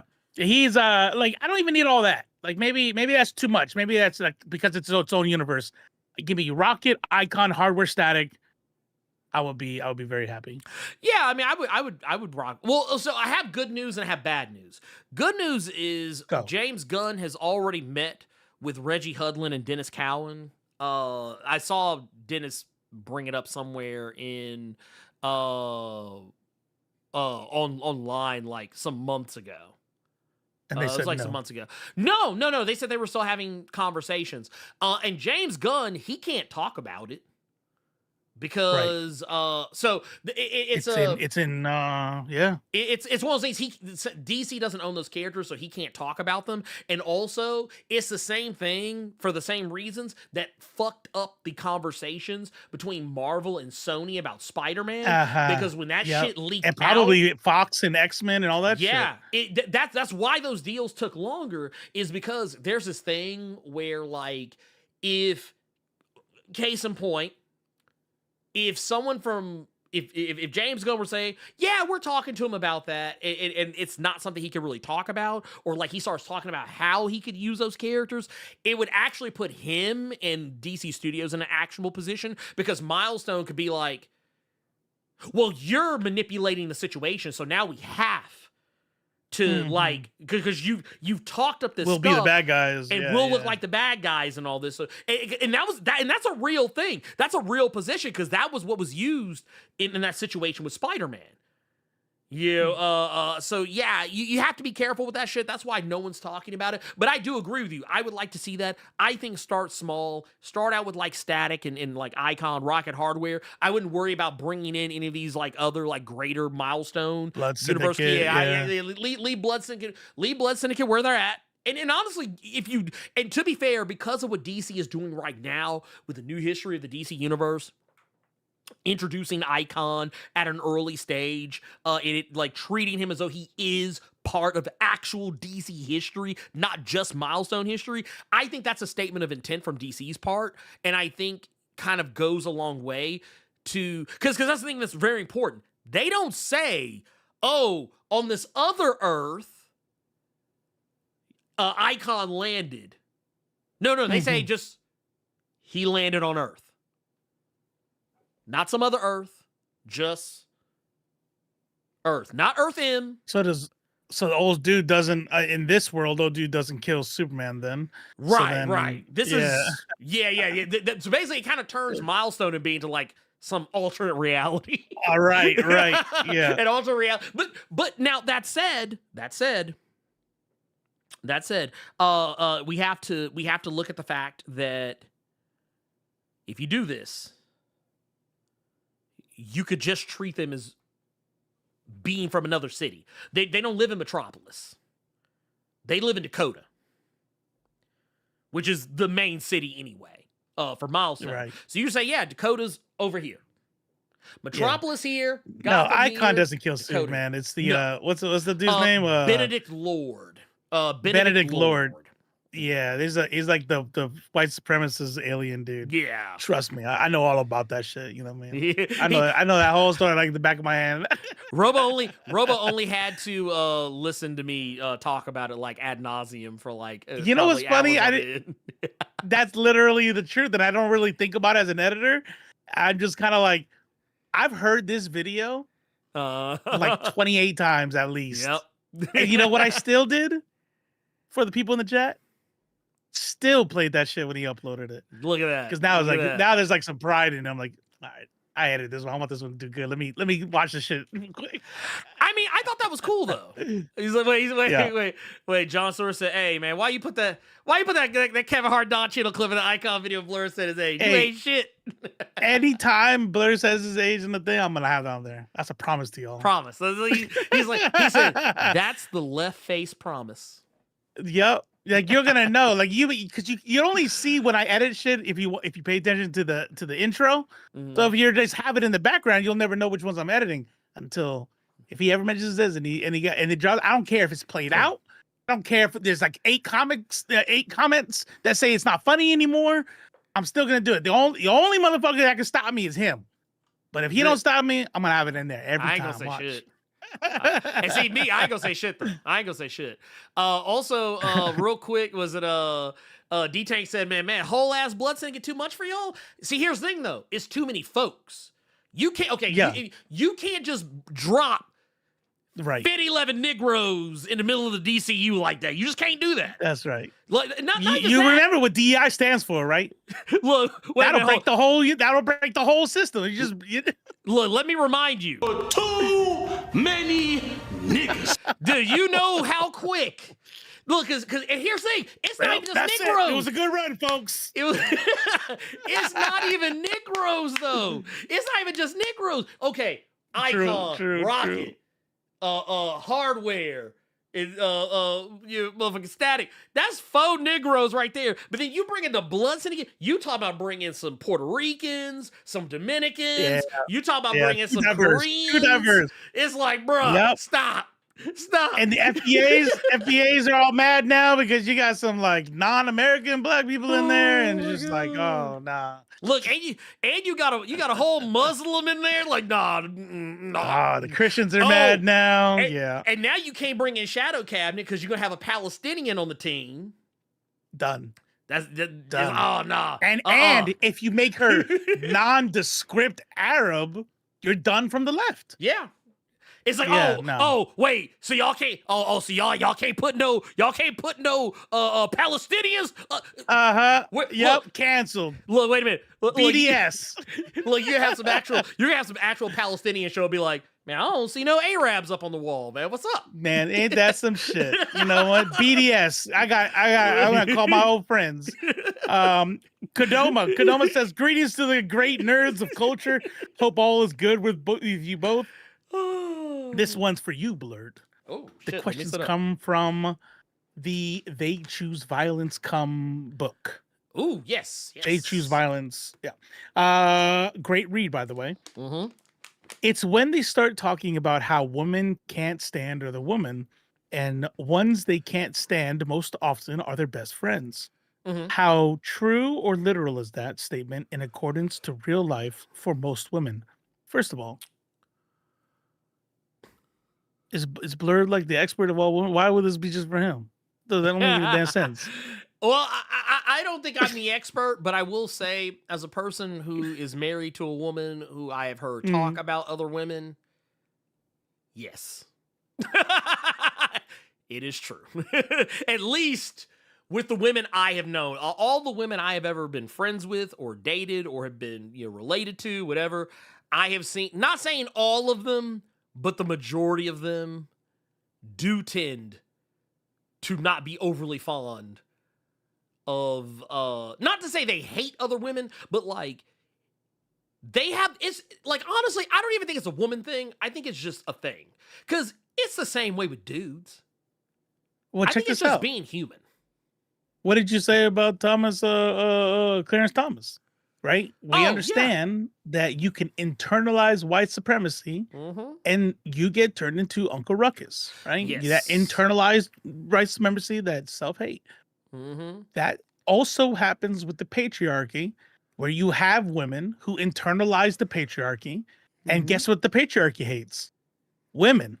And Yup. so you have women who hate women because they shouldn't be presidents and they talk too much and they probably want to sleep with my man because da, da, da, da, da, da, da. So yeah, Right. you know, you get those. And I also think it's a case by case basis. I think, yeah, are there some women who just immediately just like, oh my God, these other women get on my nerves? Probably, especially if those women are like, shitty, scandalous. You know, I mean, that's a thing.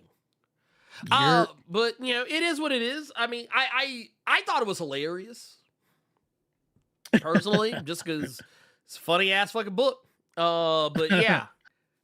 What else we got? What else we got? Flomanem. Hey, Blerd, seeing as you're on your artist grind, have you ever thought of doing art analysis videos for like line work, inking, color, perspective, etc., etc.? Ooh, that is a good question. They're saying, is the artist Blerd ever going to become Professor Blerd and say, like, just drop some knowledge on people? You know what? I wouldn't be against that. I'm you know what? I could get jiggy with that. I could get jiggy with that. Because it is an aspect of comics I don't talk about a lot.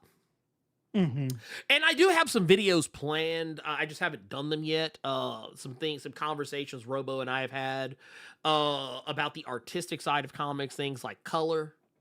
But really more specifically to colorism. You'll probably heard us talk about these things in the past. Characters like Sunspot Storm, how they usually get mishandled. I've thought about talking about comic art from that perspective, but also talking about how sometimes black phenotypes are ignored by non-black artists. But when you want to, but looking at it like just on a broad spectrum, I honestly could, because I've actually been doing a lot of studying of other people's art styles. And when I do that, I usually find myself fucking around and adopting certain tactics. So yeah, I think I would be uniquely qualified to talk about that. So you know what?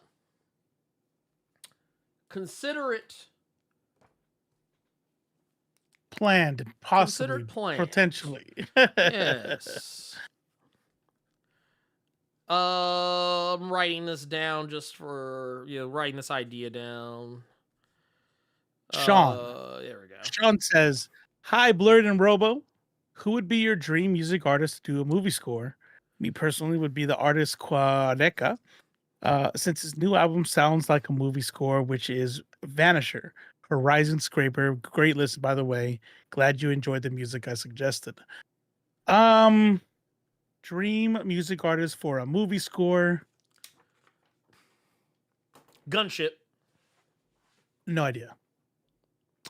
It would be Gunship for me. Because, well, for one, I love their music a lot, and a lot of their music is very much themed. And we've actually heard a lot of their music, especially in the Devil May Cry anime, on Netflix recently. And I feel like they have a very broad repertoire of being able to do music that is moody, music that is upbeat, music that is downbeat, music that is haunting, music that is very uplifting. So yeah, if I could, I would be like, you kind of like in the same way that like they got, was it the Neutron Ares, where 9 Inch Nails is doing the score. If I did a movie like it couldn't be just any old movie. But like if I did like a movie that was kind of like a cyberpunk or kind of like or like kind of a I won't say Afrofuturism, but like just a futurism, like kind of future style story, I would definitely pick them. If I was doing something Afrofuturistic, honestly, I would just probably I would just do the typical thing and just get Kendrick Lamar. I would just get Kendrick Lamar and just be like, all right, man, handle my shit. But yeah. So yeah, it definitely depends on the kind of, I don't mind pop culture, in my movies if it fits. Like, for example, when James Right. Gunn does his stuff and Guardians of the Galaxy type score type shit, that's dope. I like that. But personally, I like true like cinematic orchestral sort of stuff that really moves you. Mhm. And if I couldn't name a composer my life saved, except for who's the Star Wars guy? Oh, John Williams. Yeah, John Williams. Yeah. But like, like shit like that. Like what would you find on an A24 film type shit? That would be the kind of shit that I like. I find it really impressive what music can do to the brain. As far as like make you sad, make you scared, make you anxious. Not scared, anxious. Like, it just builds like the way that it could just fucking control you, like it's like a mind control device. It's crazy. So shit like that. I like that. Just going through the chat question, and if there was something before this, apologize. I just kind of scrolled up. Question: Have you read Black Science by Rick Remender and Matteo Scalera? Sort of feels like a dark, twisted version of Fantastic Four. I haven't. I've heard about it a lot. I know Blerd has. I haven't read all of it. Yeah. It's a series that anytime I've ever heard it brought up, it's always in the vein of you got to read this shit. Yeah. It's a very it's a very interesting, very moody series. I do recommend it, especially, well, for one, if you're a fan of Rick Remender, I would say, yeah, duh. But like, even if you're not a fan of Rick Remender, if you're like into like some dark sci-fi type shit, Black Science is definitely the way to go. I actually thought about maybe, I don't know if there's some things I usually have to try and find like angles on to try and justify why I do a video about something, but Black Science is one of those that I've seriously considered. Yeah. I got one here. This is this is an easy one. So it says, I'm late as fuck, but did y'all hear they're making a live action Bitterroot? See, here's the thing. That's old news. That all the news that just recently came out, it was just news from like I think almost 3 years ago that's just recirculating back around. But yes, basically, yes, it's happening. The question was more of a win, because I think when a lot, like the news that was being done is really old, but like the whole thing with like Regina King being involved in it, that was kind of nebulous, because not long after it was announced, she had tragedy strike in her life and kind of muddied the water on that. And I think we're kind of just getting to a point where maybe she might be able to get back involved with that. And when I've talked to Sanford Green about it not terribly recently, but more recently than not, it was like, yeah, this is a thing that's, still happening. It's just that the wheels are turning slowly. So yeah, you're probably going to see some news circulate that, oh yeah, this thing is happening. But then like, you'll probably also see, oh yeah, it's the same thing that they said like 2 years ago or 3 years ago. Unless there was some new news, which I'm looking right now to see if that was the case. But yeah, even like right here, some of this news, like I found an article that's like from May of this year. It's basically just regurgitating the same news that came out like 3 years ago. So yeah, it just it's more a matter of when. I got another. So this one is here. not a. Oh, go ahead. Oh wait, hold on real quick. This is based off of the Women Hating Women.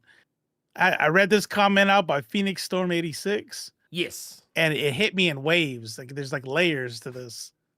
It's like, as a woman, yes, I could point out that some women ain't shit. Just ask my husband's ex when I was his best friend. Oh. I was like, oh, so his ex wasn't shit. Ooh. You weren't shit? I feel like you weren't shit at this. Like, 'cause that's how I was reading it at first. I was like, oh man, she about to spill. Oh. Ooh, well, okay. So, yep. Shouldn't have trusted me, bitch. Well, because what was it? I remember back in the day when I was a kid, what was it? My mom used to say this shit. And like, I heard other women say this shit. They'd be like, oh, they'll shake your hand and fuck your man. I used to always hear that shit. And the thing is, but here's the thing though. Sometimes. I will say, and it's funny that this is coming up.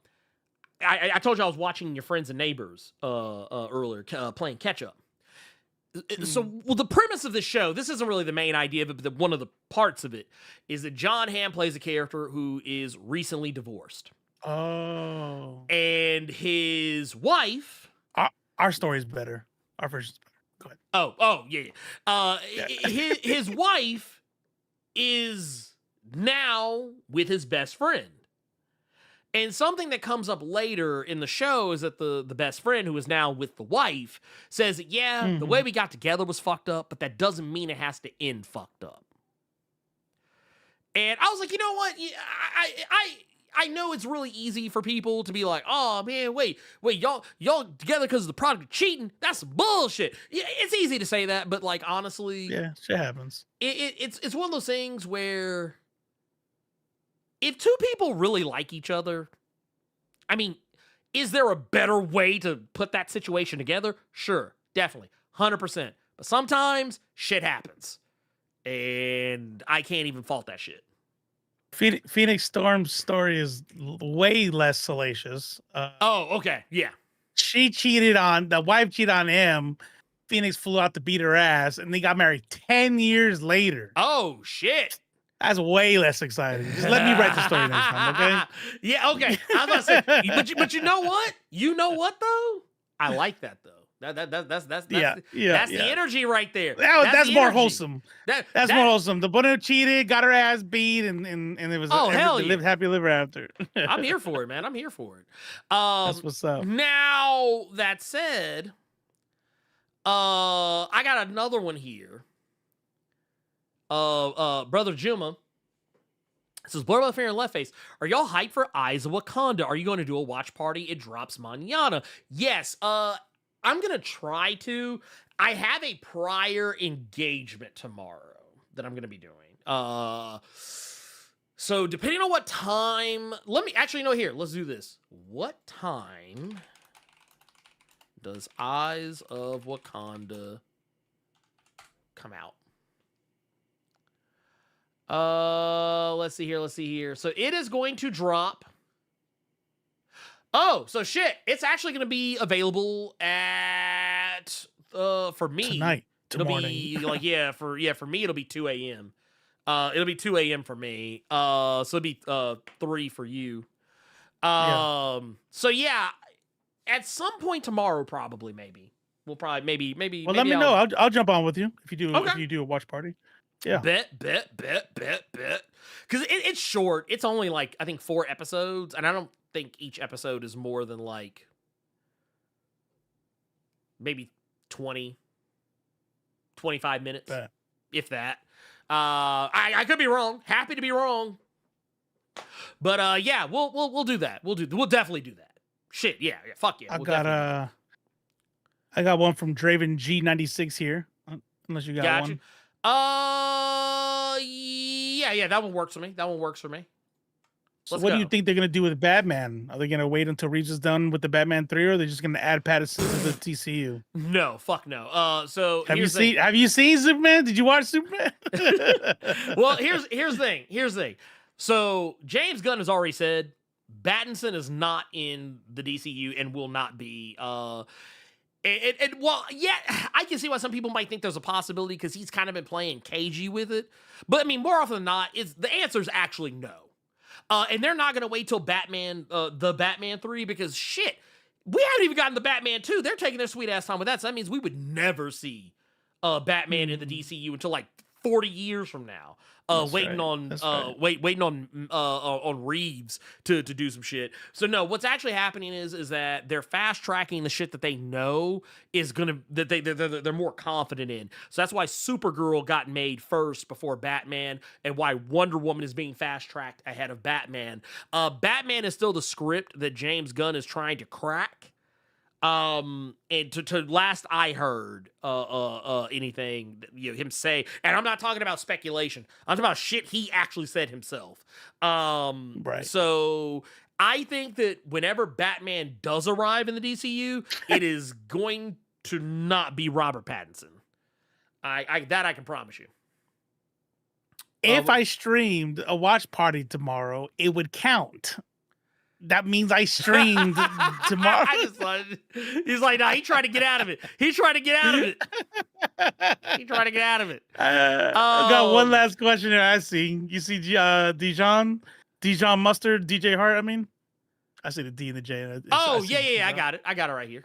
Go ahead. Yep. It says, with Marvel restarting, do you think Sam Wilson will still be Captain America? That is debatable. I would like to see that still be the case, but you know how people are.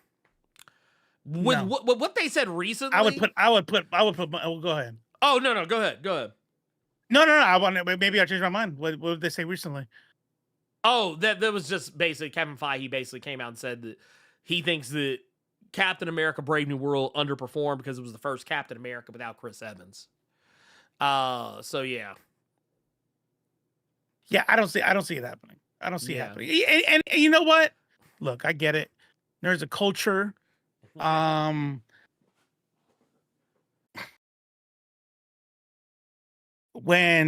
old dude was Captain America, he's Captain America, and we put respect on his name, but that's not the permanent one, right? And I think for how they like this thing to be like generational, right? Mm-hmm. For each generation to come through, the comic books kept him white.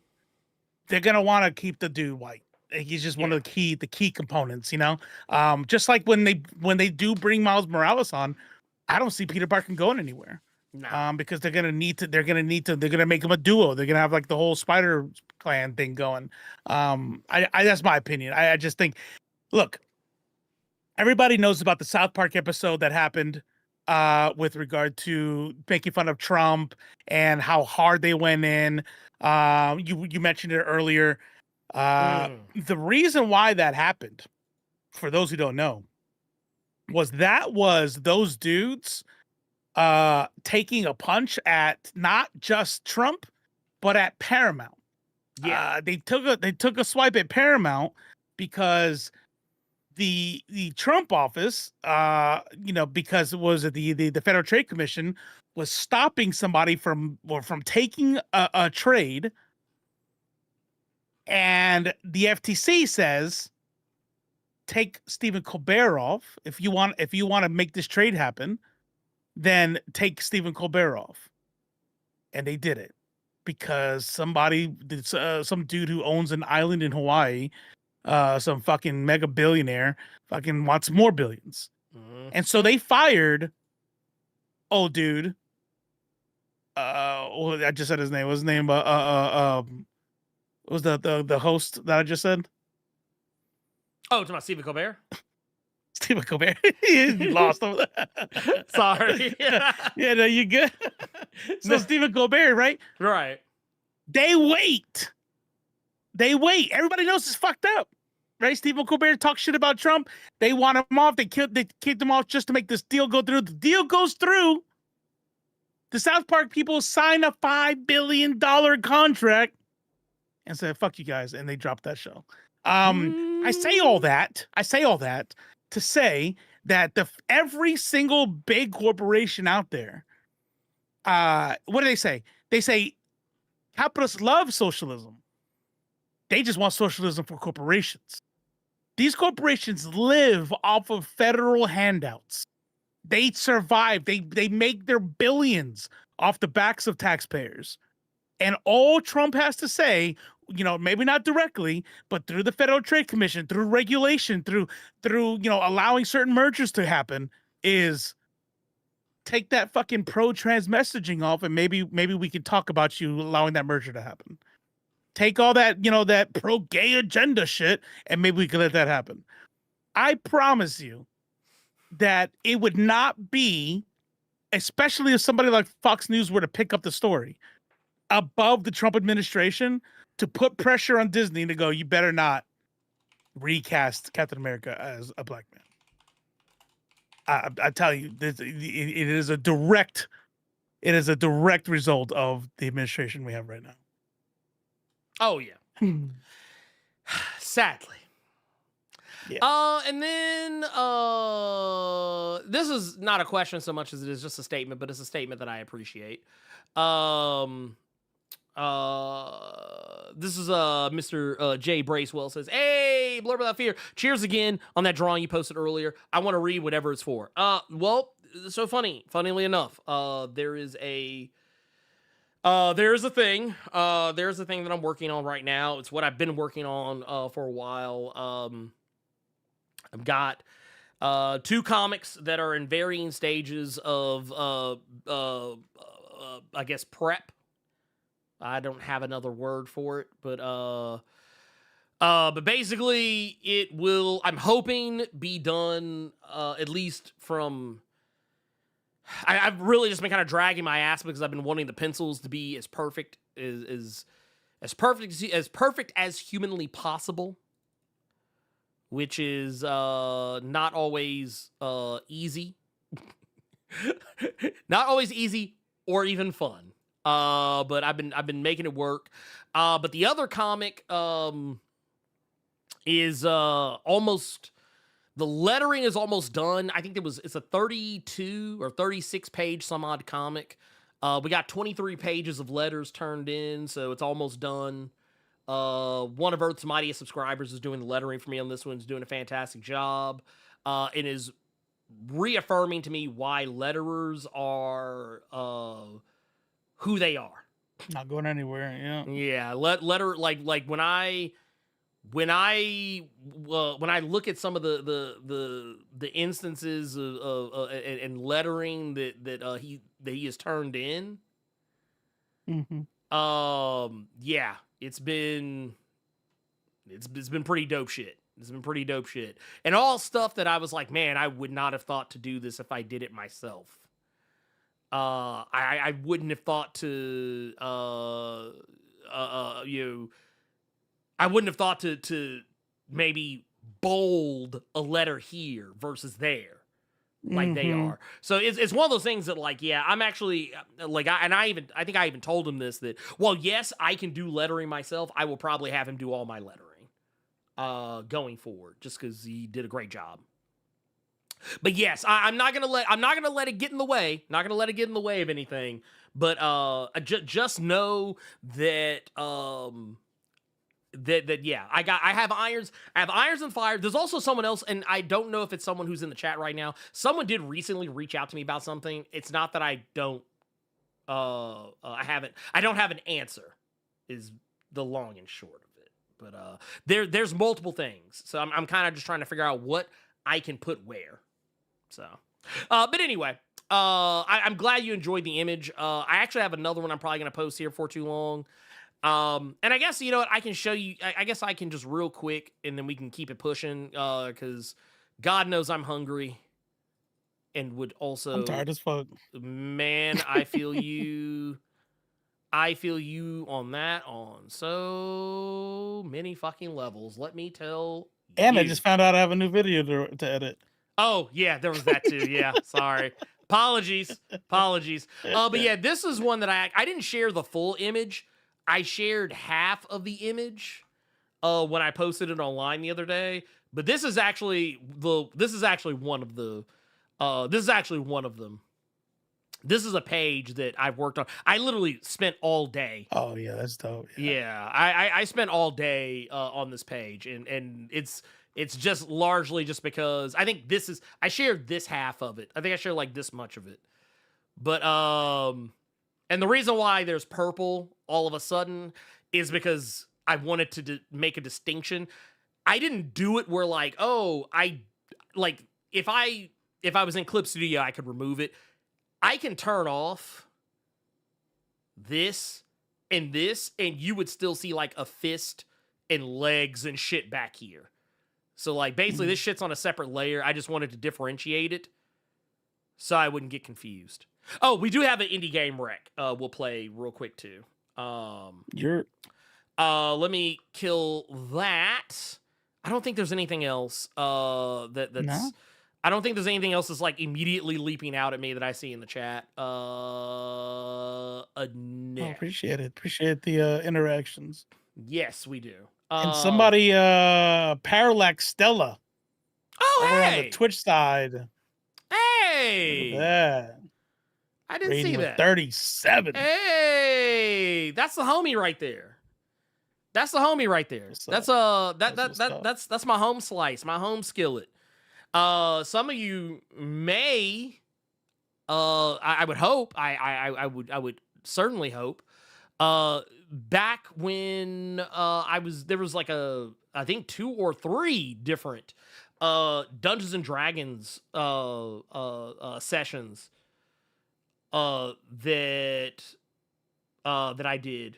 Some of you might be familiar with Runaway Robot that we did. It was like for Diefall. And Stella and I were on at least 2 or 3 of those together. Stella's the homie, so I appreciate that. Thank you, Red Hudson. Thank you for that. Thank you. Appreciate. Also, Stella, hope you had a great stream. Hope everything is going well. And you know what? I probably will put that image on a shirt. I probably will. That I actually almost wanted to slick use it for a cover. I say that about a lot of things I've been drawing lately. But no, yeah, man, we're just talking some shit, reading some questions, and we're actually about to do something that's a little bit more in Stella's wheelhouse. We're about to give an indie game recommendation that's from one of Earth's mightiest subscribers themselves. But I will say, before we do that, I do want to say shout out to Stella. And if you have not done so, I do highly recommend, if you're over on my Twitch side or if you're over here on the YouTube side of things, go follow Stella. It's same name, Parallax Stella. I will make a point. I will actually make a point to on both our YouTube and on our Twitch chat to get y'all on game, because Stella's out here. And I don't know if she'll say it, I'll say it. IGN did fucked up when they messed around and let Stella get out in the wild. So they fucked up. That's all I'm saying. But yeah, for all my people that are over on Twitch, make sure y'all go. If any of Earth's Mightiest are watching over there, go show Stella some love, please, and thank you. Yeah, because she's the homie out here.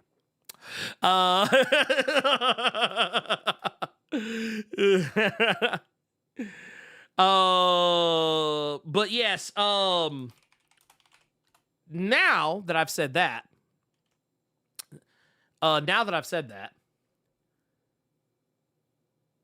we're gonna get to our indie game rec, and yeah, it's like, you know what, dude? Now that you've said it like that, I didn't give it enough. I didn't give it enough respect. Shit, now I feel bad. Damn. So here, So here, I'm sorry, Elite. I'm gonna do it better. I promise. I'll be better. I promise. But yeah, just this one too. That's which one? She was playing Helldivers 2. Oh, shit, I missed that game. Yeah, I kind of want to reinstall it. You know what? I'll do it if you do it. Fuck it. Fuck it. We're doing it. So here, I'm gonna drop. Okay, now I've done that. I've dropped links. These I had to do because I can't remember if my Twitch shout out thing still works, because I changed it and I fucked it up. So we're just gonna we'll do it live. So what game is this? Is it Abiotic Factor? I think is the game. Is that correct? Fuck it. Yeah, well, we're about to watch it anyway. So yeah, about to find out. Yeah, y'all sit back, relax. You are about to tune in for the Elite X1 indie recommendation of the week.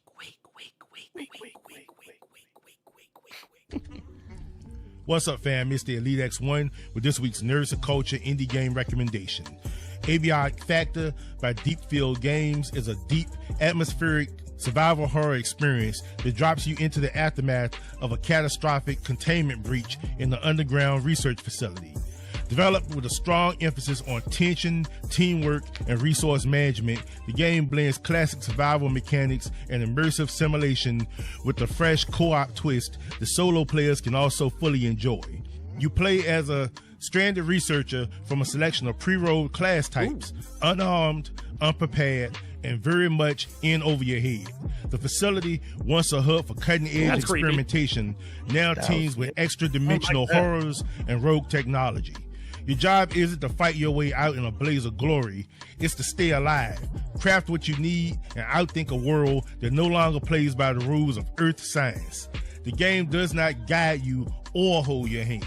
Gameplay revolves around exploration, crafting, and base building. Early on, you'll scavenge for makeshift tools, barricade rooms, and build workstations while constantly watching your back. The threat isn't just from alien entities, environmental hazards, hunger, fatigue, and your own poor decisions can end you just as easily as a roaming creature. Combat is unforgiving and often avoidable. Weapons are scarce, fragile, and improvised. A well-placed trap or a carefully timed escape is often a better option over confrontation. The game rewards planning and situational awareness, especially in co-op, where coordinating roles and sharing resources becomes critical to survival. The game's lore is told environmentally with optional audio logs, lab terminals, and broken machinery that hint at a story of scientific overreach and interdimensional breaching. Oftentimes, the facility will rumble from sounds of explosions, roars of creatures, and other madness clearly happening in other areas you've yet to reach. Avionic Factor tests your ability to adapt under pressure. Whether you're sealing rooms against a dimensional rift, crafting a jury-rigged flamethrower, or arguing over food rations with your last surviving teammate, this is survival horror at its most systematic and immersive. Avionic Factor's 1 to 6 player experience pays a beautiful homage to its inspiration, the classic Half-Life, with a strong injection of SCP overtones. I totally expect this game to earn a few award nominations this year. Hell, I expect it to be some show's Game of the Year. Avionic Factor is now available on Steam, Game Pass, and PlayStation Plus. Ooh. You said Game of the Year. How much they paying you? How much they paying? This game looks fun as fuck. It does. You gotta lost me at the Game of the Year. Come on, man. Nah, man, it might be good. It might be good. Maybe. Good. I'll tell you what though. He said he last time we did this, he picked out Altars. Addicted. Oh yeah. I'm still playing. I mean, Elite picks good games. I think he picks good games. And I will also say too, it kind of, I feel like that's one of those games that like it kind of, not to say it's the same thing. It kind of reminded me. What was that game we were playing? Was it Rogue Company? What was that game we were playing together? Oh, the one where you had to like go into the building. Lethal Company. Lethal Company. That's what Rogue Company is. Yeah. Dude, you not realize Rogue Company was that other game that we were playing. I think we tried to play it for like 2 seconds, but no. Yeah. It was that really like shitty. Not. It was like. Oh my god, I'm forgetting the names of games we used to play. Shit. What was that other arena shooter that we used to play that everyone Apex Legends. Oh, it was like a shitty, shittier Apex Legends. Yes. But yeah, this I feel like this kind of was like maybe what Lethal Company, not saying what they wanted to be, but maybe what they probably could have been. That's what I feel like they all doing that, right? They're all like there's like 1,000 of these like scary jump scare survival things, and this one seems pretty interesting. I like it when you can do more than just go here, take a picture, get jump scare, run out. It's like, oh man, that's so cool. Rinse, repeat. Right? Well, let me see here. I want to. Oh yeah, we got this thing right here, dude. Shout out to oh my God, why is it playing that?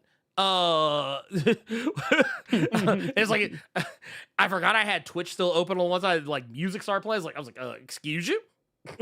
Excuse you? Trying to give me DMCA? Please stop. But no, Levesto Samurai with the 5 says, when your lady goes and picks up your pull list from your LCS without asking, because you got stuck at work. Hey man, look, dude, shout out. Look man, at that. Dude, We stand a queen. Man, out here. Out here. I don't know. Because I'm sitting here right now, I'm trying to look and see, like, because we are gonna get we're about to get the heck on we're about to get the heck on up out, because yeah, I know Robo's hungry, I'm hungry. We've been live. My energy levels are low. Yeah, I was about to say we've been live for about almost 3.5 hours, which is about kind of par for the course for us. But today's just been a very strange and weird day. I was actually looking to see who I could. Ooh, I know who. Well, here, why you do that? Yeah, go ahead. I don't know if you guys peeped Set the us hat. up. Make Israel Palestine again. Ooh, That's brand new. Oh, I don't like like that that. one? That's okay. I got like something that. else for you. that's Just good. make sure y'all we got a little trucker hat action going here. Snapback trucker hat with the stay woke. I know y'all want some of these. Just head over to leftface.tv and get yourself a hat, a shirt. You know what I mean? They want our rhythm, but not our blues. Got a shirt like that over there. Oh yeah, I missed that one. That's the one. I think that's the one. Honestly, I think that's actually that. I think that might be my favorite of the bunch. Yeah. That's the one I make no money off of. That one, and there's a one that's like a flag, the Palestinian flag. Those two of my fundraiser ones. That any money I make off those, I'm gonna send out to the organizations that they're tied to. Well, y'all, thank you. We are going to be rating a friend of the channel, Miss Pinky 313. She's playing some Fork Knife, I believe. Fuck knife? Fork Knife. Oh, okay. That's better. Y'all know what I mean. I was yeah, y'all know what I mean. Yeah, Miss Pinky. Not that Miss Pinky. I know some of y'all might be nasty. Nasty motherfuckers. Not that Miss Pinky. We're gonna go watch Pinky play some fuck knife, Let's see. No. If you know, Fork. you know. Fork. That's right. Fork Knife. But yes, I'm gonna send y'all over on the Twitch side and YouTube. Well, y'all just got to go find something else to watch because YouTube doesn't let me do that shit. But that said, I'm gonna send you guys on over, and I will say, oh yeah, before I get out of here, for everyone, thank you for pulling up. If you haven't done so already, make sure if you're on the YouTube side, hit that like button. If you're on the Twitch side, make sure you hit that follow button. And obviously, we'll be back next week. I'll be back. Maybe tomorrow for a watch party of Eyes of Wakanda. Maybe. I haven't fully decided yet. We're going to see what happens there. We'll be back for Saturday Blerd Cave, and we'll obviously back next week for more Nerds of Culture. Go check out the Icon Explain video. Also, go check out my Storms Baby Daddy video. Well, go check that one out too. Go check out all the videos, really, and go hit that like button while you do so. For everyone in the chat, for all my people on the YouTube side, on the Twitch side, for Robo of Left Face TV, I am the Blerd Without Fear. And man, it feels so good to be able to say this all the time now. This is the first post-death one we actually get to do. But Hulk Hogan? We got it for you, nigga!